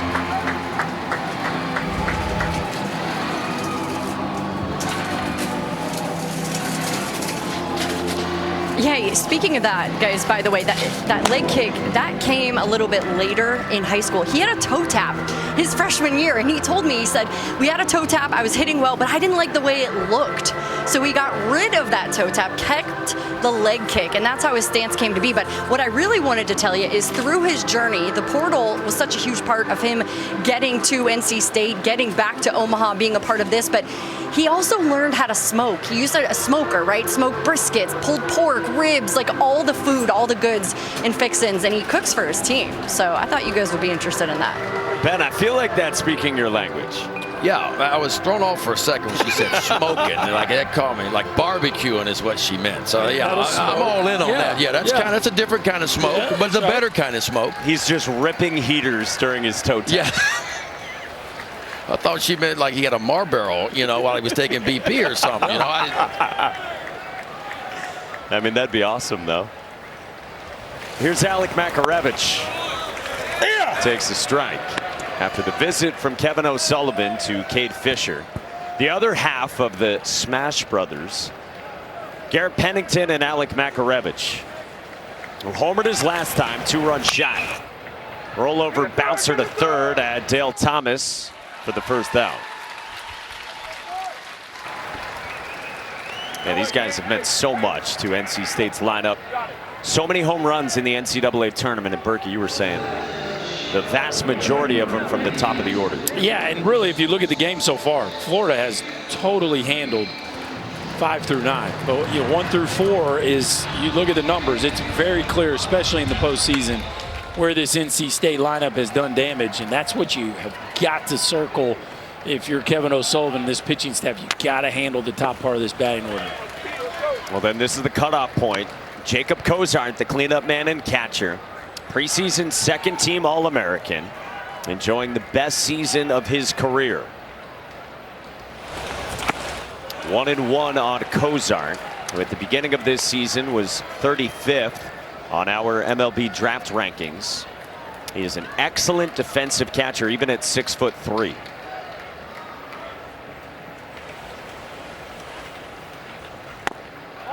Yeah, maybe not your most traditional catcher body type, but as he appears, extraordinarily athletic for a catcher. He's got all the arm angles. He can really move back there.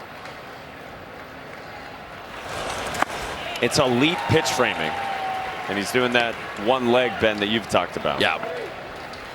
We saw him in the Super Regionals. I tell you, there was not one ball that got by him.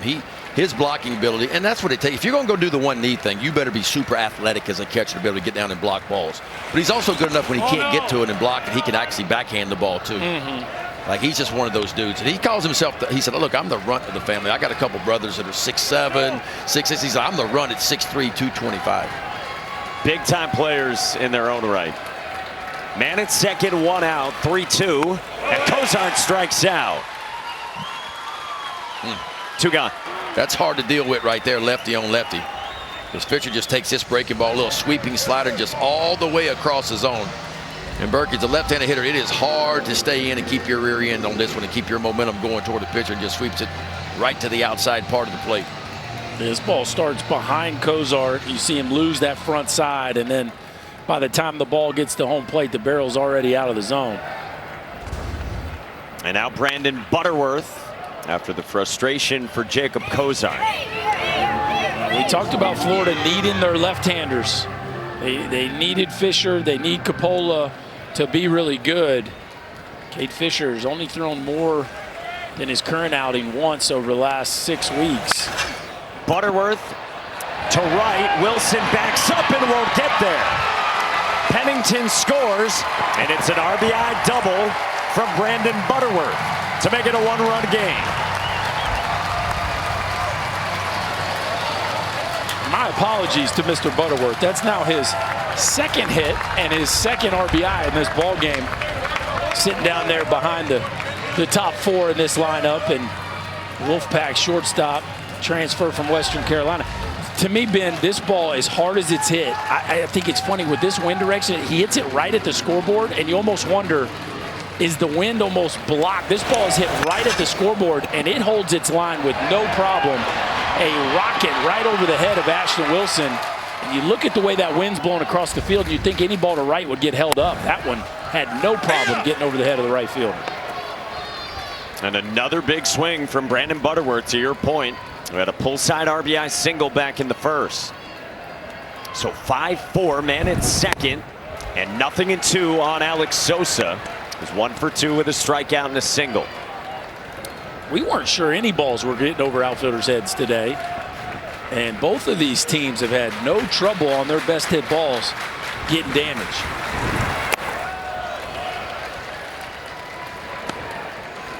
As windy a game as we have had so far in this, the 7th game at the Men's College World Series. 2 outs, bottom 5 in this elimination game. Sosa squibs it foul.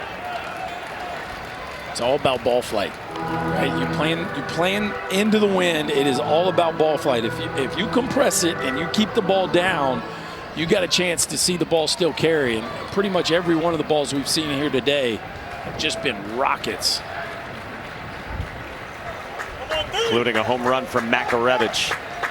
1-2. Outside, 2-2 on Sosa. Cade Fisher's gone 3 2/3. 4 hits, 3 runs so far. About to throw his 70th pitch in relief. Sosa strikes out. It's a 1-run game through 5. Fisher leaves a man. This game tightens.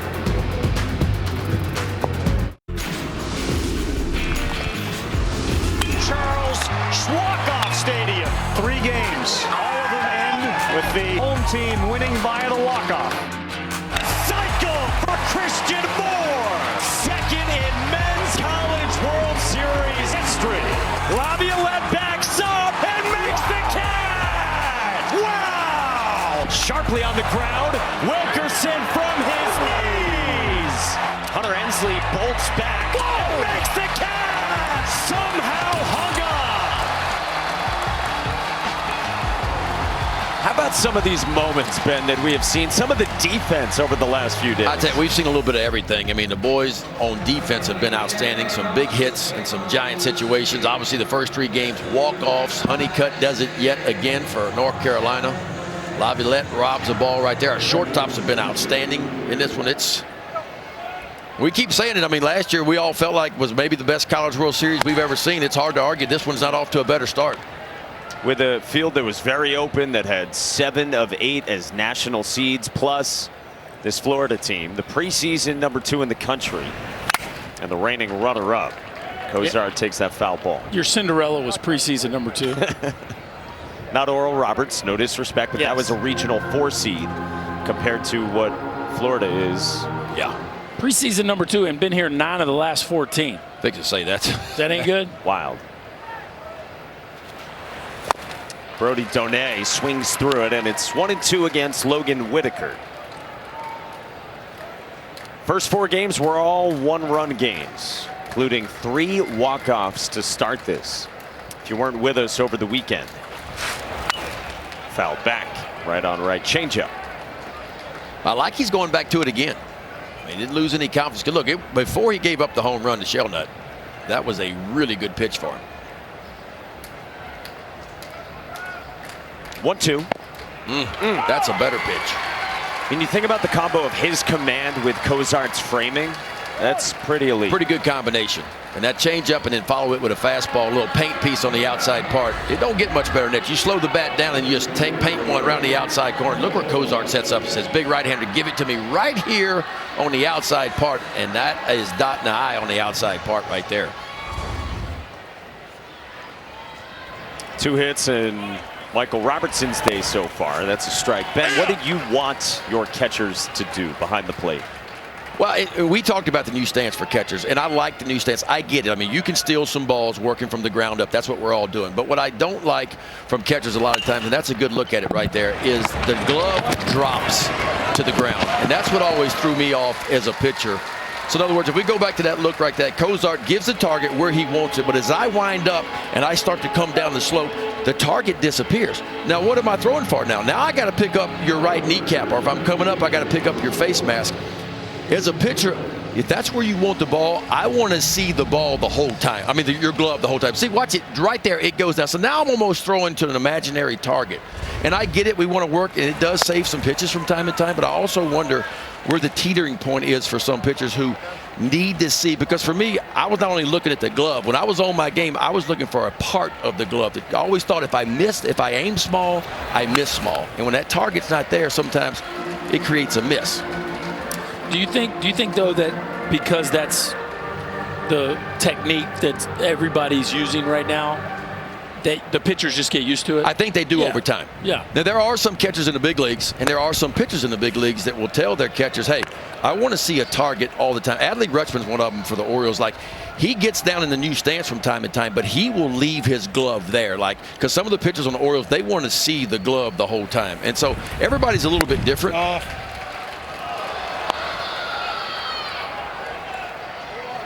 Trying to bring that one back. Yeah, I think some of these guys, they've grown up in an era where that's all they've ever seen, Ben. No doubt. You know what I mean? You can get used to it. It's just like, wearing a watch. I mean, who would have thought we'd ever be wearing a watch on the mound, getting our signs on the watch. The pitch comm system that's out there. If you think about pitches in the shadow zone, right around the edges of the plate, Cozart has been excellent with those. Well, Mikey, you called a second ago.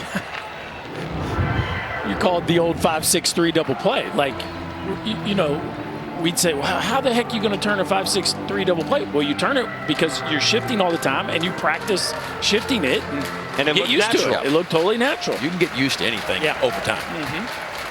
3-2 to Cade Kurland in the air toward right field, sending Noah Souls back on the move. Oh! Wow!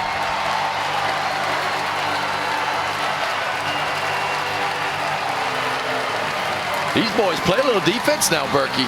Only one error for NC State in their last 5 NCAA tournament games. And this ball off the right-handed bat, it's slicing a little bit. And you see Noah Souls make an adjustment right here. You talk about a little athleticism. Watch him get turned around right here. One peek at the wall, and he has to come hard towards the line. Lays out and collects it right there on the warning track. We had just come back to that half inning, talking about the defense, Ben, here, and then Noah Souls goes out and does that. Big time effort. Cade Kurland's like, I'm not going to hit a ball to right field again. Yeah, sorry, Cade. Game is hard. Oh, no, he didn't. The game is really hard, and at this place, especially when the ball is hit a little bit too high into that wind. And that is now back-to-back games where he's had the potential of a 2-run homer. Luke Nixon is squaring the bunt.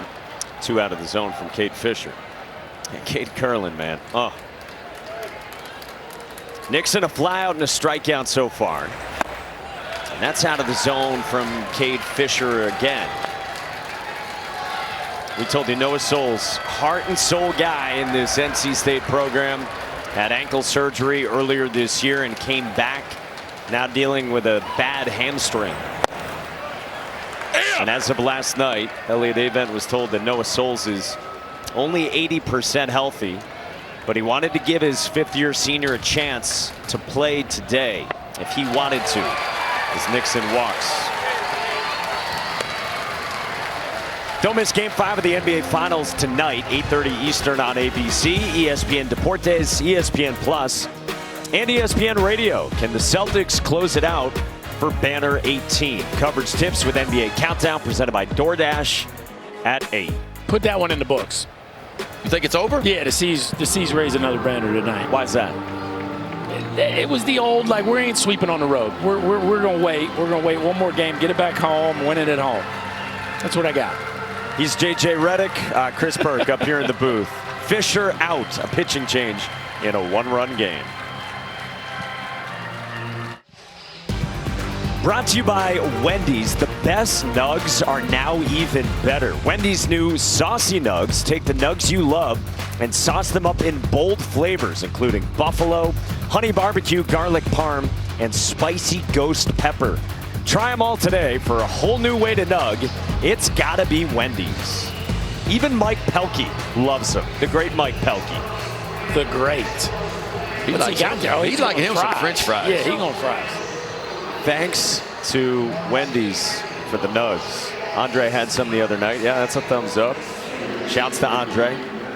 In the bottom of the 6th in Omaha, day 4 at the Men's College World Series. Jake Clemente is the new arm for Florida.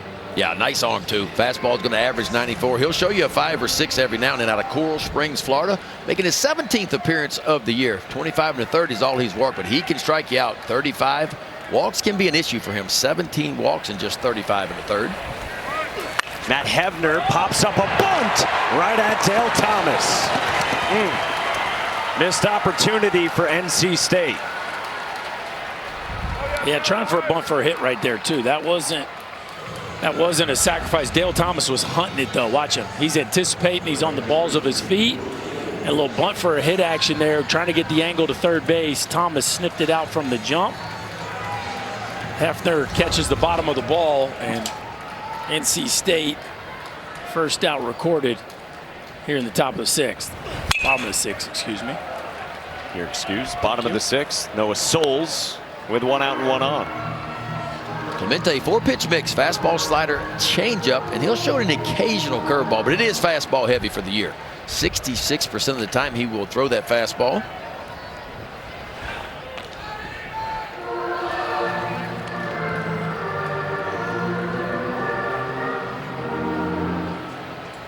You know you're going to have to play a lot if after losing your first game you want to advance to the championship series.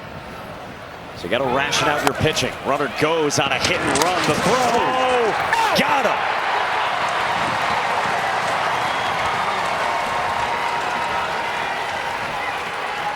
The big man can really throw, Ben. It's, you know, still maybe a little bit raw behind the plate with some of the receiving and blocking, but from an arm strength standpoint, the big fella can absolutely rip it. Shelton does a nice job here. Watch his snap tag right to the front of the base. That was close. That was really close. Not appealed, though. Or reviewed, excuse me. That was... Yeah, Donay got a good pitch to handle, too. Elevated fastball, and he came out of there quickly. The oven mitt might have snuck in there. That was close. I'm surprised. Didn't take a look at that. They have both their challenges, correct? Yeah. It looks like the glove kind of clips the base. No, it went directly there, but that was close. Bouncer up the middle, and Colby Shelton. Just like that, the inning is over. To the 7th, Florida by 1 on NC State. It's been a historic season again for Jack Caglione. Tied the Division I record by homering in 9 straight games. He's got back-to-back 30 home run seasons, 33 and now 34, and a total of 74 that has tied Florida's program record set by the great Matt Laporta. Florida is fighting to extend its season, much like NC State, in this elimination game. And it's a 1-run Gators lead as Caglione leads off the 7th against Logan Whitaker. First pitch inside to start. I don't think anybody thought Matt Laporta's school record was ever going to be broken. I mean, that's one of the highest number of home runs in a career there is in the country. This is in the air toward left field, and Luke Nixon's got room for the first out. And we got to remember, Cags, it's really just like 2 1/3 seasons. That's all it is. He didn't play until the last 6 weeks of his freshman year. He had 7 home runs as a freshman, and then 67 the last 2 years. And if I remember Sully's story correctly, it was like they were thinking about redshirting Kaggs his freshman year because he's coming off Tommy John surgery, he wasn't going to pitch. And they kept watching him take BP as the season went. He got to hit a little bit, some inter-squad game stuff, and Sully looked over, hitting coach, and said, hey, maybe we should run this dude out there and see what he can do. And he hopped in the lineup, and he's been there ever since. And that was well after the halfway point. Right. It was a typical deal, too. They weren't getting great production from the dudes who had gotten their shots. It was like, hey, let's throw this man-child out there and see what we got. Oh, no. Worked out all right. They don't think he would have ever gotten to campus if he hadn't blown out his senior year. And he was getting more interest in the draft process as a pitcher. That's right. Wild. Yeah, because I remember talking to Sully when I went and did a game over there 3 years ago, Kaggs his freshman year, and he's like, hey, wait till you see this guy Caglione. He said, hey, he can really do it on the mound. Didn't even mention the hitting piece side of it to me. He was like, he's a real dude on the mound. It's up to 96 or whatever from the left side. You're going to like him when we get him healthy. But they got it right. I mean, I wrote down a note on him. He was rated the #4 left-handed pitcher and the #1 rated first baseman in the country coming out of his senior year. So they had a lot of people had him projected, obviously, as doing both. You know, knew that. But what's got me about Kaggs is his athleticism over at first base. Like, he's a big league first baseman right now, all day long. All day long. Ashton Wilson strikes out. That's 8 now for Logan Whitaker, and there's 2 down. Yeah, Whitaker has been fantastic, and you can second guess maybe the decision to start Fritton, but at some point you needed outs, and even though Fritton struggled in the second, he got you into the first part of this game, and now Whitaker's pitching you deep into it, and if you're going to give up a big number, do it early, right? It has been a lot of strike ones for Logan Whitaker. Fritton got the start. Whitaker has followed and been very good for Elliott Avent, who again was telling us that yesterday he and his pitching coach Clint Chrysler were at the hotel bar just chatting things through, and 8 different people came up and asked who is going to be the starting pitcher today. Some votes for Whitaker, some for Fritton. Ball and a strike on Colby Shelton. Speaking of Shelton, he's been impressive defensively. You like the play he made last inning. Well, I've liked it all season long. He is as comfortable as anybody I've seen this year charging the baseball. And, you know, Ben and I were talking, Alex Bregman's the best I've ever seen in the college game at playing downhill. I mean, he came and got everything. Balls could be hit 100 miles an hour. He'd run it through it. But Colby Shelton played third base last year at Alabama, and people weren't sure he could play shortstop, and he has proven all of the doubters wrong. Hey, to your guys' point, he said that third base was new to him. You said that, Berkey, so he was learning a lot. When he got to Florida, he said, Sully gave me the opportunity. He spent hours with Chuck Girolman working at that position. And he said, I heard what people said. I just ignored them, guys. Yeah, he said he heard everything that was said, doubting his ability. He skies this one to left at Luke Nixon. 7 in a row for Logan Whitaker, keeping NC State within 1 as we hit the stretch in this elimination game in Omaha. Welcome back to the 2024 NCAA Men's College World Series presented by Capital One. On a beautiful Monday in the old market of Omaha, and down at field level, really good one unfolding between Florida and NC State. Number 10 national seed Wolfpack against preseason number 2 Florida. Big bats coming for the Pack. Down a run with 3 innings left to play with, starting with Eli Serrano, the leadoff man. And Brandon Neely in the bullpen because Sully knows with a 1-run lead in this part of the lineup, the margin is small to leave Clemente in the game. This is where it's tough, though, because you have to win this game or your season's over. By the same token, there's still a whole bunch of ball games and innings left to fill if you're going to hang around here for a while. And Neely's your dude, and you'd rather not extend him today if you don't absolutely have to. But again, there is no tomorrow if you don't win this one. So tough spot for Sully here. That's why Neely's down there ready to roll when they need him. And Neely threw, what, 23 pitches in game 1 for the Gators. On Saturday against Texas A&M in the wee hours of the morning, 2 shutout, 3 strikeouts is part of those 23 pitches for a guy who was a preseason second-team All-American and has been used a ton recently to great success 3-0 pitch. Misses. So not the way Jay Clemente wanted that to go. And the leash is apparently not very long at all. And there you go.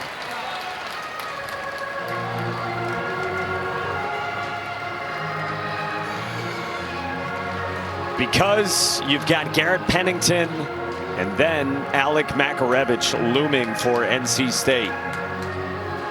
Might as well go get your best. You're going to face the other team's best right now. Back part of the ball game. You just can't. I mean, you just can't play around when Neely's been as good as he's been.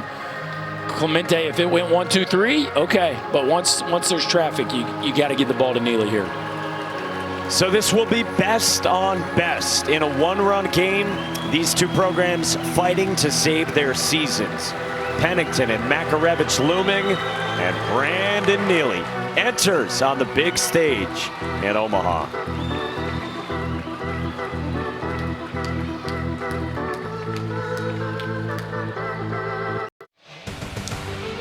Tomorrow night, 8 Eastern on ABC. Don't miss Game 5 of the Stanley Cup Final with the Panthers trying to claim their first Stanley Cup in franchise history. Coverage starts with The Point at 7 on ESPN 2. All right, here he is. Brandon Neely coming on for the big bats of NC State, including Alec Makarevich. Garrett Pennington first against Neely. Yeah, this is going to be fun here. Big on big, best on best here, whatever you want to call it. Brandon Neely making his 27th appearance of the year. There's the numbers. ERA a little bit elevated, but he's been much better than that as of late. But look at the strikeout numbers. 96 of them in just 73 innings of work. Fastball going to average about 92, but he'll show you a 4 or 5 from time to time. And that fastball's got a big-time swing and miss rate of 26%. D1 average about 18%, but the slider's kind of been the pitch for him lately. That's what he starts with there, and it backs up on Garrett Pennington, the Wichita State transfer, who was hit by 2 pitches and then doubled at 108 off his bat, his last time leading off the 5th. This is struck well, center field. Robertson spins around and makes the catch. 1 away.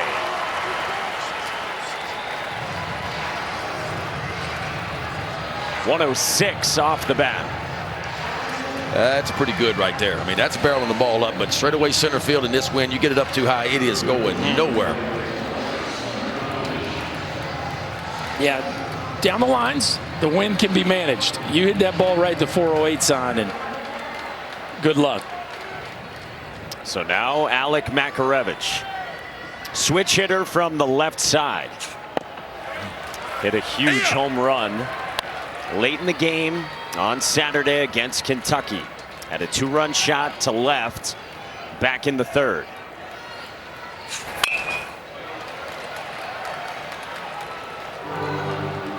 Walked his first time and then did this. Yeah, big ball right there. Another missed spot, trying to get on the outside part of the plate. This ball runs right back over the heart of the plate. And the big fella Makarevich knew exactly what to do with that one. 24th long ball of the year. 1-1 is up high, 2-1. He's really pounded right-handed fastballs this year. And facing Brandon Neely, who's got a good one. Heater for a strike. They had the count wrong in-house, and so that is strike 3 called on Makarevich, and there's 2 down. Well, I love this here. I love pitchers that finish in, because hitters are taught to do what with 2 strikes? Protect a little bit. Now, I'm not sure that's exactly where Neely wanted that ball, because it looks like the catcher donated me was set up more on the outside part of the plate. But that just goes to show you, man, if you can get a heater to the inside, and it doesn't have to be perfect, just enter 3rd with 2 strikes, a lot of time is money.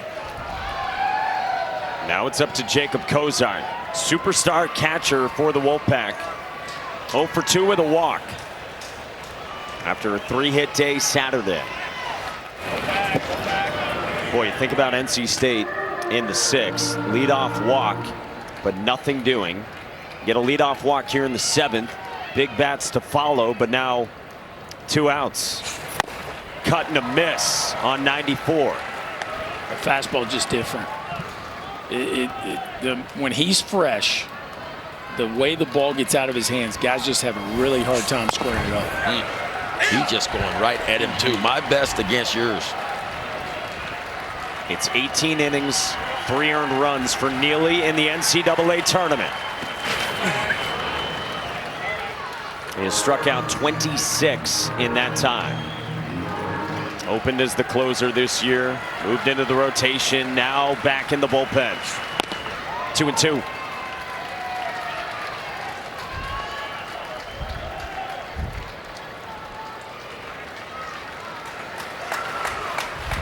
Seven outs left to work with for NC State, and their stud catcher in the box.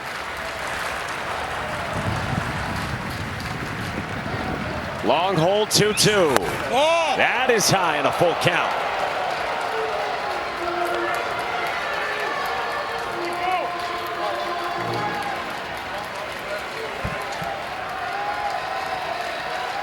Brandon Butterworth on deck. Brandon Neely's payoff. Floated foul. Jacob Kozar told us this week when he was 5 or 6 years old, promised his father that he would take him here someday. And so when they won in Supers, he looked at his dad, Charles, and said, "I'm taking you." Dad said, "You told me you would." Facing elimination here in Omaha. 3-2 is down, ball 4 and in, and Kozar works a walk. And the Jacob Kozar lovers in the stands watch the tying run go into scoring position, and the go-ahead run is on at Kozar. I got one of those that says Ben McDonald, but y'all can't see it right now. So 2 on for Brandon Butterworth. And Berkey, you said 2 hits, has supplied 2 runs out of the 5 spot for NC State. First pitch swinging. Yeah, this is the old right man, right spot right here for the Wolfpack. Butterworth has been swinging a hot bat all game long, a couple ribbies. It's funny how when you're hot, you find yourself up with runners in scoring position all the time. This one had all the feels early of a wire-to-wire kind of ball game where we were going to see punches thrown back and forth, and now the Wolfpack with a chance to tie it up. With 2 on and 2 out, that's a strike, 0-2. Boy, Neely's digging deep right here. Fastball's averaged a shade over 92 all year long, but seemed like every pitch 94, 95. Wolfpack today 2 for 7, runners in scoring position, trying to make it 3 for 8 in a tie ball game. Brandon Butterworth has been such a godsend for this team after transferring in. Elliot Avent said to us this morning, yeah, he's been surprised by how good Butterworth has been. The 1-2, swing and a miss. Neely strikes out Butterworth to end the 7th. Big time right there. Brandon Neely comes in, and Kevin O'Sullivan goes and gets his best, and Neely reaches down that lunch pail of his, and how about a little extra cheese from the right-hander here, just high and up in the zone. That gets the Gators off the field.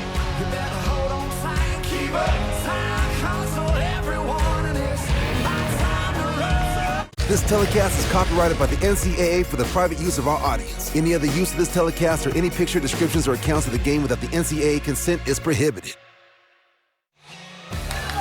About 2.5 hours away from Kentucky, number 2 in the country, squaring off with Texas A&M. Right here on ESPN. What a job Nick Mincione's done. Watch your step there, Coach. With the Cats this season. He's always positive, leading that group. Yeah, Coach of the Year, the Southeastern Conference has taken Kentucky from a team that had never been to a super regional. Now they've been to 3 super regionals in his tenure, and the first time ever to the College World Series, and 1-0. 8th inning of this elimination game. Winner of this game gets the loser of that game on Wednesday night. Logan Whitaker has been great once again for Elliot Avent.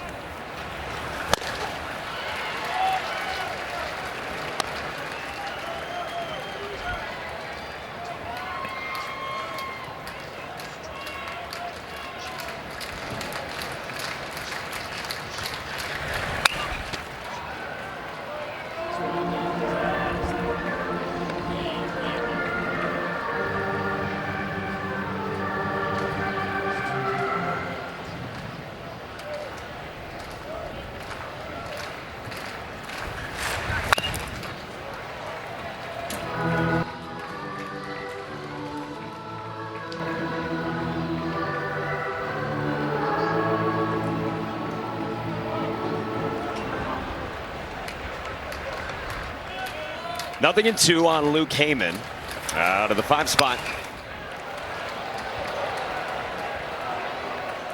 You know you can get length out of Logan Whitaker. Right around 80 pitches for a guy who's been in the weekend rotation throughout his career. NC State going all in with its horses and a must-win. Fouled back again. Look at that bat going on right here. Been 0-2 for a while.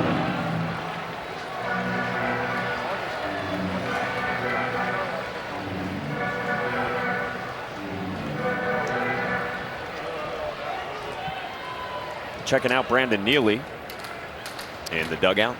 Ooh, really good one there from Whitaker to strike out Luke Heyman. Well, Whitaker is doing it, man. He's doing it with 2 different pitches.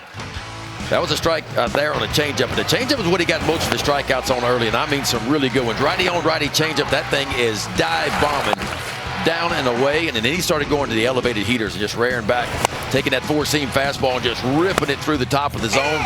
Some paint pieces on the outside part of the plate. It's been really good fastball command. Make it 9 strikeouts now for Whitaker in just 5 1/3 innings of work. This is lifted by Tyler Shellnutt toward the seats and foul. And he's been awesome, just what they needed following Dom Fritton. Yeah, he's only made the one mistake to Shellnutt and left the ball out over the plate, change up. He's had a lot of success with, left it up, out over the plate, cost him a solo home run, but other than that, he has been outstanding.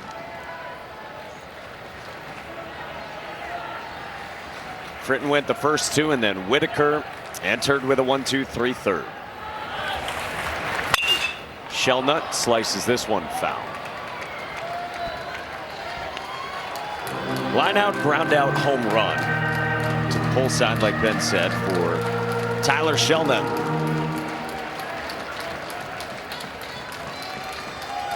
In a 1-run game in the 8th inning.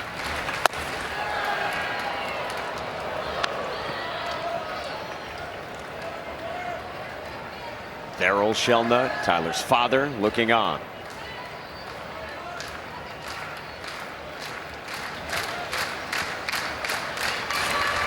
That's outside.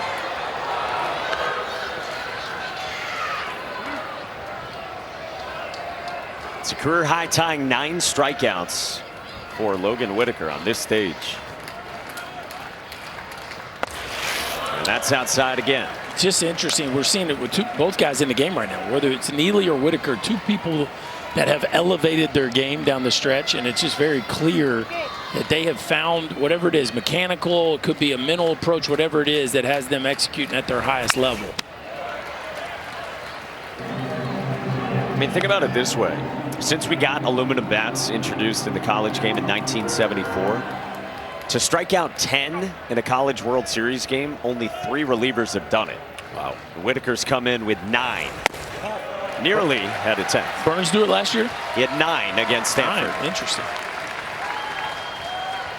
My mind went to the same place because he was that good last year for Tennessee at the time. And was out there a while.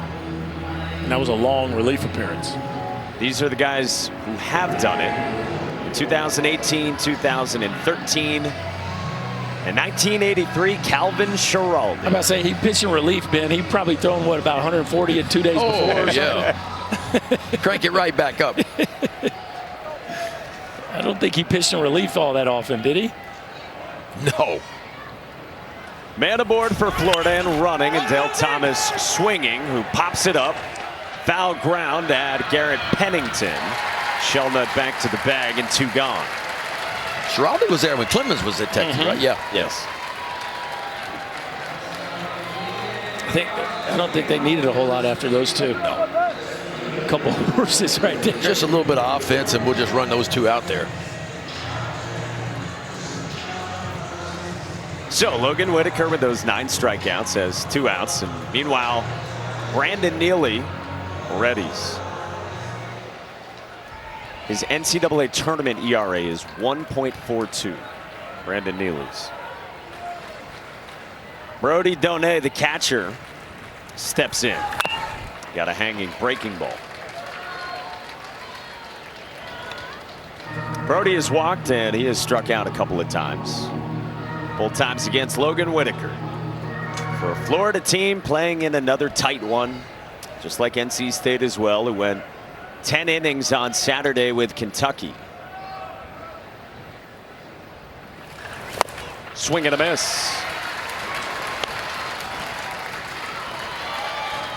6, 7, and 8, by the way, will be coming for NC State in the bottom of the 8th inning.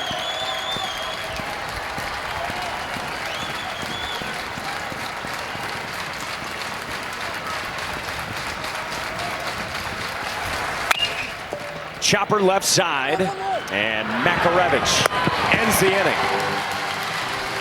Logan Whitaker keeps on doing it for NC State. Keeps the Pack within 1. The NCAA Men's College World Series is presented by Capital One. What's in your wallet? Jack Caglione had a big fly early on. Alec Makarevich launched a 2-run home run in the 3rd, and Tyler Shelnut went deep in the 5th inning in a 1-run elimination game here in Omaha. Winner plays tomorrow against whoever loses tonight between Kentucky and A&M. Let's go down to Danny.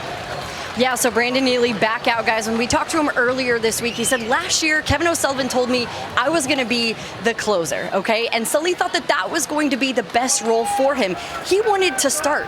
So this year he did get into the rotation, made 6 starts. He looked at us and he said it was really hard. He ends up back in this closer role now, and he's begun to relish it even more for this team, doing whatever they may need. And Mike, he looked at us and he said, listen, we had a lot of pressure to get back here to Omaha. We went into the season with huge expectations. You guys talked about that. But we have a chance to win it now. They do, and he's on in these high leverage innings, Danny, and Alex Sosa bullets a single into right off Neely. Yeah, Sosa's having a nice day. 2 for 4 day for him, and a good start for NC State here in the bottom of the 8th. 102 off the bat of the freshman with his 2nd knock, and this time off Neely. Now to another freshman in Luke Nixon. Got to think Nixon's going to take a chance here to get the ball on the ground. Try to move that runner into score position, which is obviously the tying run. He's had a fly out, a strikeout, and walked his last time, and he does bunt. Neely slides, rises, and threw over to first. One away. How about that? A little pop-up slide. Brandon Neely probably played a little shortstop back in the day. You know pitchers are the best athletes on the field. Come on now. The old PFP pop-up slide. Like this right here. He knows putting the bunt down. He's responsible for the ball back to him and towards first base, and he handled that really well.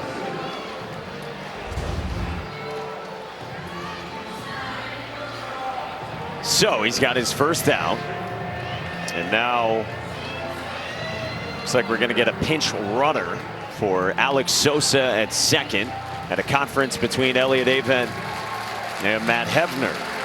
Andrew Schaffner comes on to run for NC State.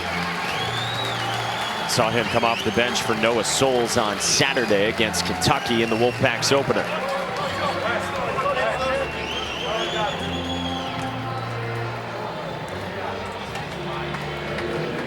And Florida's fate hangs on the arm of Brandon Neely. And if you're NC State, you got a couple cracks at it here with a runner in scoring position, and then the top of the order up in the bottom of the 9th if it goes to that. So looks like we're getting a pinch hitter here. Elliott Avent will call on Chase Nixon, a left-handed bat, against Brandon Neely instead of Matt Hefner. So we just saw Luke Nixon with the bunt. This is Chase, the older brother, junior, also from Wilmington. And yes, one of those sons of Trot Nixon, the longtime Red Sox right fielder. Bunch of experience for Chase Nixon.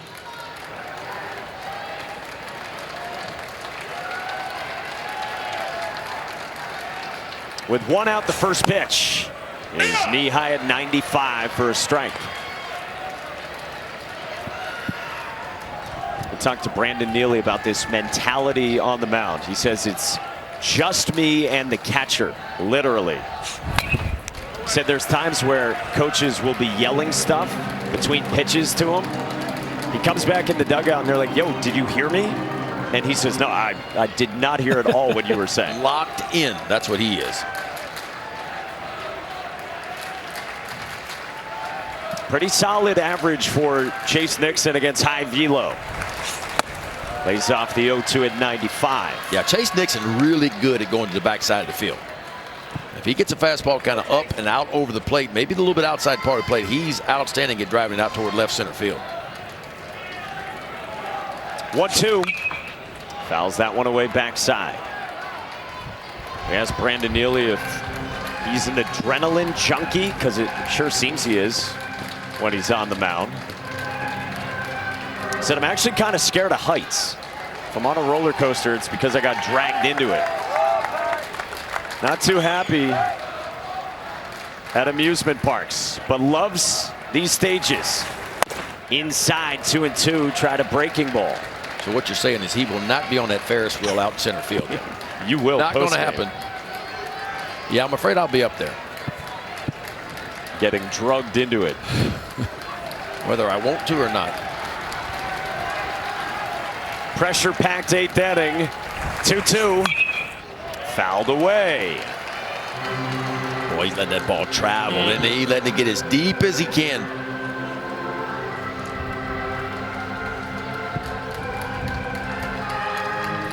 Neely's done a good job of getting him up in the strike zone. Down in the strike zone, he can get to that ball.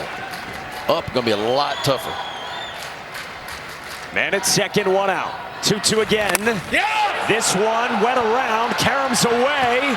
Schaffner rounds third, the throw in time to complete the K. Chase Nixon didn't bolt immediately, and Brody Donay throws him out, and there's 2 gone with Schaffner moving up to third.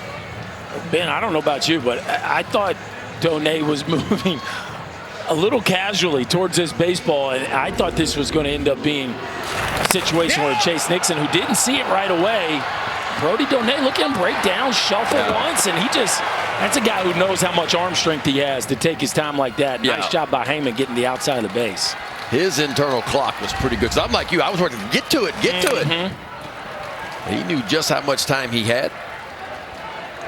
So now the would-be tying run in the 8th inning is at third. Nixon strikes out, 2 gone, and Noah Souls, 5th-year senior and veteran leader for this team. Playing with a bum hamstring, and a guy who has battled injuries and returned early to fight through them throughout his career. With Schaffner 90 feet away in this elimination game. The 1-1. Souls pops it foul, and it's 1-2. It almost looked like, guys, it almost looks like Nixon thinks that it hit him or that he fouled. Did it hit him? Look, he's pointing like it hit me, and then he runs. He realized that it had been called a swing, and then he had no choice, right? But at first he's thinking, it hit me. Then he sees the umpire call him out. Now I got to go. And really, if he goes right away, I mean, it's a no doubt. Oh, he's there easy. And if not called a swing, then it gets real interesting. Yeah. 2-2 on Noah Souls. Neely fires up the ladder.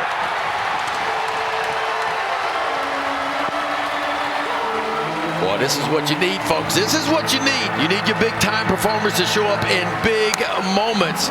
And Mr. Neely, runner on second base in scoring position on third as well. But how about back-to-back punch-outs to get the Gators off the field, up 1 as we head to the 9th. Texas A&M got a robbery from superstar outfielder Jace Laviolette against Florida in the wee hours of Sunday morning.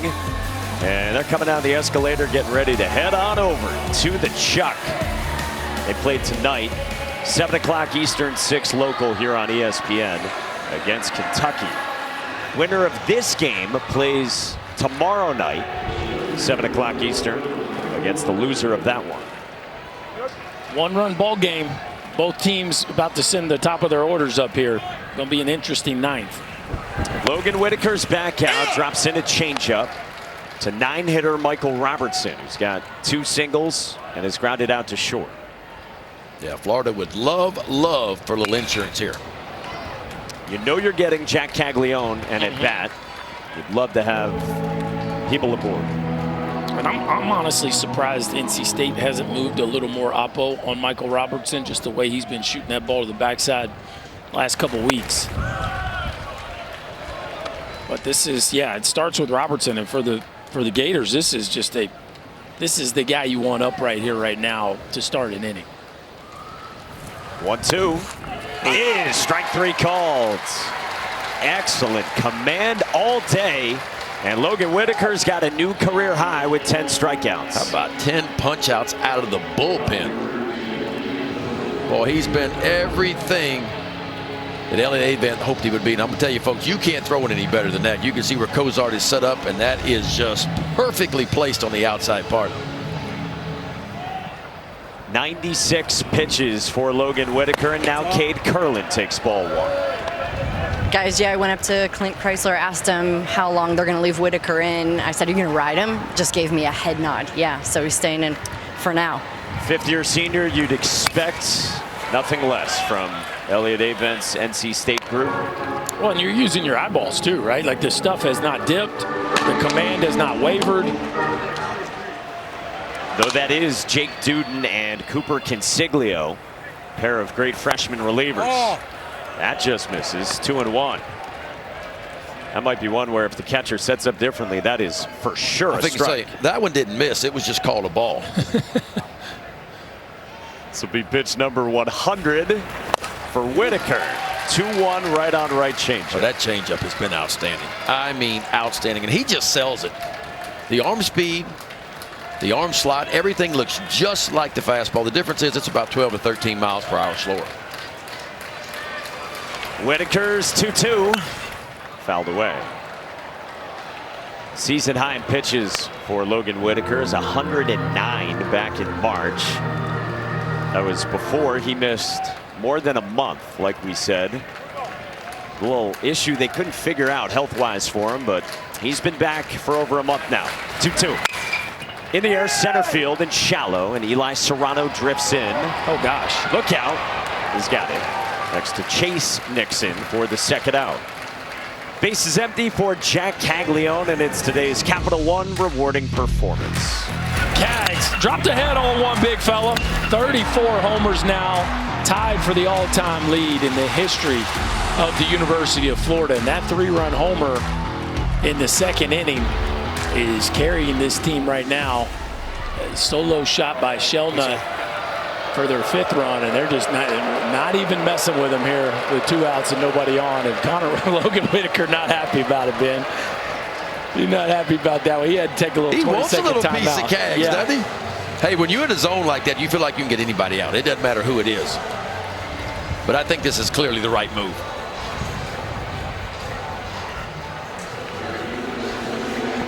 Second time they've done that, and so it's now 30 in a season. Again, we only have data on intentional walks for these last 8 years. Nobody's ever been intentionally walked more. Here's Ashton Wilson. 2 strikeouts, hit by a pitch and a walk. Hasn't yet put a ball in play in these 2 games through 9 plate appearances here in Omaha. I mean, it makes the decision much easier. 6 strikeouts, 9 plate appearances. Cags is running, and Wilson pops this one up into right, and Noah Souls ends the inning, and the decision pays off. So Brandon Neely has got the most strikeouts of any pitcher in the NCAA tournament. Will get the top of the NC State lineup. Serrano and Pennington and Makarevich with the pack back against the wall. You simply cannot ask for more from a pitcher in an elimination game. Guy who didn't get the start today, but has given everything to this program going back over the last 5 years and has endured injuries and re-injuries and time away for at times full seasons. But today, Logan Whitaker came on and went 7 innings of 1-run ball with a career-high 10 strikeouts, and he has given his top of the order a chance in the 9th inning. He did it exactly what he needed to do. Stack a lot of zeros, and he did that. Gave up 1 run, a solo home run. Anytime you go 7 innings and you punch out 10, give up 1 run, that's a good day. And now the question is, can Brandon Neely continue his dominance in the postseason? Or can NC State conjure up a little more magic? They've had plenty of that this season. Staring down elimination, down a run to the bottom of the ninth. Here we go, guys. With Eli Serrano, the leadoff man, digging in. First pitch swinging, fouls it away. Be a great time for NC State and Eli Serrano to pick up his first base hit of the College World Series. He would love to do it right here. Takes down and away on a fastball from Brandon Neely. Serrano, a talented sophomore who is draft eligible. That's up high. Wolfpack clinging to hope with its season on the brink. Elliott Avent leading this group back here for the first time since that 21 ending. Swing and a miss, 2-2. Just so hard to get on top of that ball. It's got some ride through the zone, a little bit of ride, but it's got a lot of left to right in it on that fastball from Neely. Brandon Neely's ready with a 2-2. Painted. One away.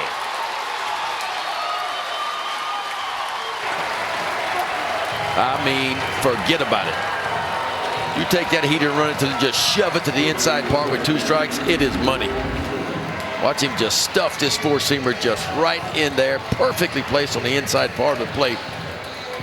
And Eli Serrano caught looking. 2 outs left to play with. Here's Garrett Pennington. Local guy who has now been at 3 schools. His 1 year with NC State has been outstanding. Kansas native has scored 3 runs today. It's a ball and a strike from Neely.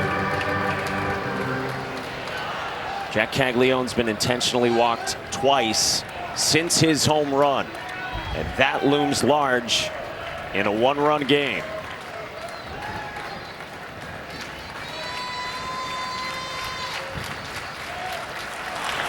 The 1-1. NC State's got 7 walk-off wins this season, the 3rd most in the country. Only Arizona and Cal have more with 8. Crowd to its feet in Omaha. The 1-2. Yeah! Did he go? Yes. 2 down.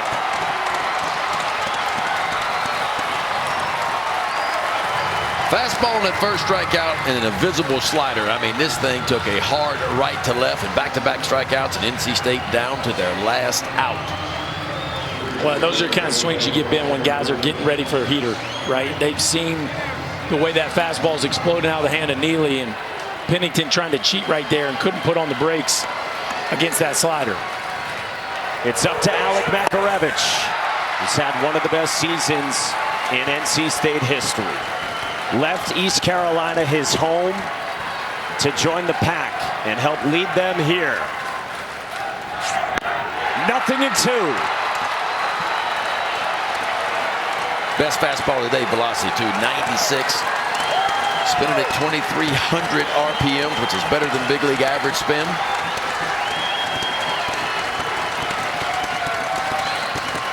Brandon Neely's 0-2. Left field. At Tyler Shellnuts. It's over. Neely is nails again.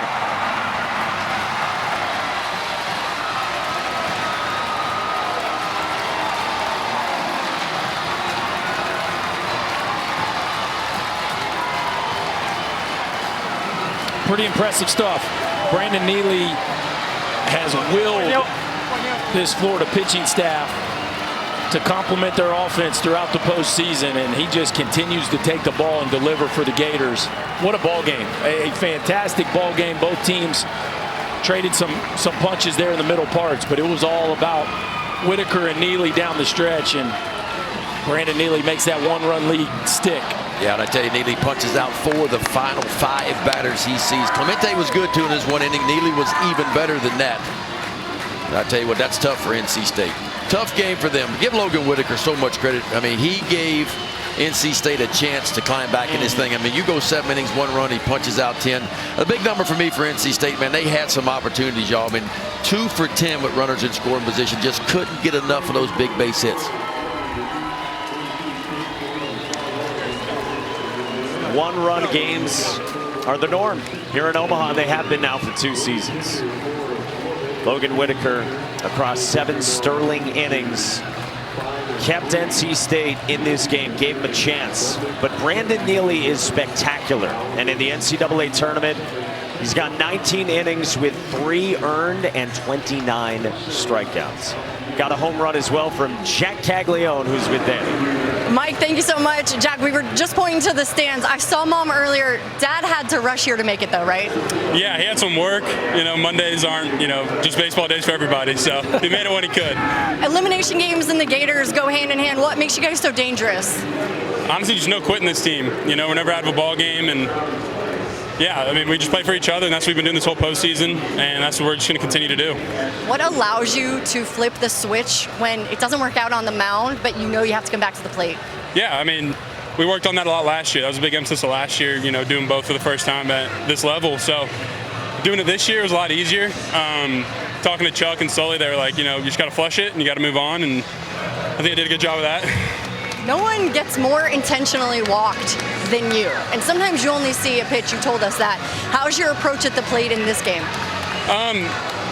They're a really talented team. All their arms are really talented. So, just fighting in and out every AB, every pitch, and taking advantage of the opportunities that I do get. And how important was your pitching staff to pick you up in this one? It was huge. Kate Fisher did an amazing job. Clemente held his ground, and Neely being Neely like he has been this whole postseason has been unbelievable. So, I can't thank these guys enough. They deserve all the credit. A lot of people don't believe in this team. What do you say to them? I mean, we're here. Yeah, you are. Congratulations, Jack. Go celebrate. Thank you. Mike. Another home run, Danny, from Jack Caglione, and Florida is 4-0 indeed in elimination games in the NCAA tournaments. And the SEC is now 4-0 against the ACC here in Omaha. NC State is eliminated. We're down to 6. The Pac drops 2 one-run games, both 5-4 here at the Men's College World Series. Florida will play tomorrow at 7 o'clock Eastern against whoever loses tonight between Kentucky and Texas A&M. Ben McDonald, Chris Burke, Mike Monica with you upstairs, and another heck of a ball game. We've had 7 games, 5 of them decided by 1 run, and I think the story for Florida is the stars. I mean, Jack Caglione didn't have it on the mound, as you heard, but a 3-run home run, and then Brandon Neely has been one of the best, if not the best, pitcher in the NCAA tournament. Yeah, but I would just say if you're North Carolina State, it's rough when driving home. Yeah. Like there's one dude in that lineup that can't beat us. And there was a little bit of other damage, but ultimately the 3-run homer is what you'll drive home thinking about here in this ball game. I think Elliot Avent's going to have trouble sleeping tonight because, you always circle that one guy in the lineup. You say, this guy cannot beat us today. Well, Jack Caglione beat NC State. I mean, that's the bottom line. He made a mistake on a pitch. He hit it for a 3-run homer. That was the difference in the ball game. It's a real interesting question because we had talked about the splits left on left with Elliot Avent this morning, and he said, hey, I'm a little old school. I'll kind of believe it when I see it. You brought up the point. It's very different if you saw it all year in the regular season. Yeah, I just think there's a scare factor with Caglione that is different. I mean, obviously he's got the most intentional walks ever for a reason, but when you carve him up in the first at bat and you think, well, maybe our guy's got a little something different today, wind's blowing straight in, I think we can pitch this guy. It just takes one. And when the conditions are like they are, a 3-run homer is hard to come back from. Well, numbers don't lie. People do, right? And those numbers from Caglione, they don't lie. I mean, he struck out for only the 7th time all season against a left-hander today in his first at bat. The 7th time. I mean, think about that. And the difference in his facing right-handed pitches and left-handed pitches, about 3 or 4 points on his bat average, 415 almost on both of them. So it's a big-time performer performing in a big-time situation. Jack Caglione is arguably the best home run hitter we've seen in a long time. You go over 30 in back-to-back years in Southeastern Conference play, it's loud. Yeah, and home runs per at bat, it's almost twice as high versus lefties, which is just wild. So they stay alive. We've got another game coming tonight, A&M and Kentucky. real quick for both you guys, what do you got your eye on? Well, the Aggies need Ryan Prager to step up. Yeah. It was not pretty in the Super Regionals. They're down a starter in Shane Sadeo, so they need length from Ryan Prager because it's a pitching staff that is down a guy and a little short to begin with. And a little bit short on offense with Montgomery being out, too. That hurts Texas A&M.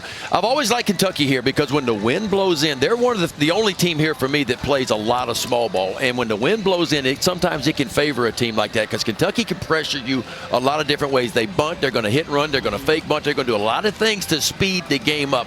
That's how they win ball games. And so I wouldn't count Kentucky out. That's going to be a barn burner tonight. Yeah, it'll be a really good one. It's coming at 7 o'clock Eastern time, 6 local right here on ESPN. Florida stays alive. Jack Caglione's college career continues. Same for Brandon Neely, who has been dynamite here in the NCAA tournament and was again today. Big one coming tonight, heavyweight showdown in the winner's bracket of Bracket 2 with A&M and Kentucky. Around the Horn is coming up for Ben McDonald and Chris Burke and Danny Wexelman and our entire crew. Mike Monaco saying so long from Omaha.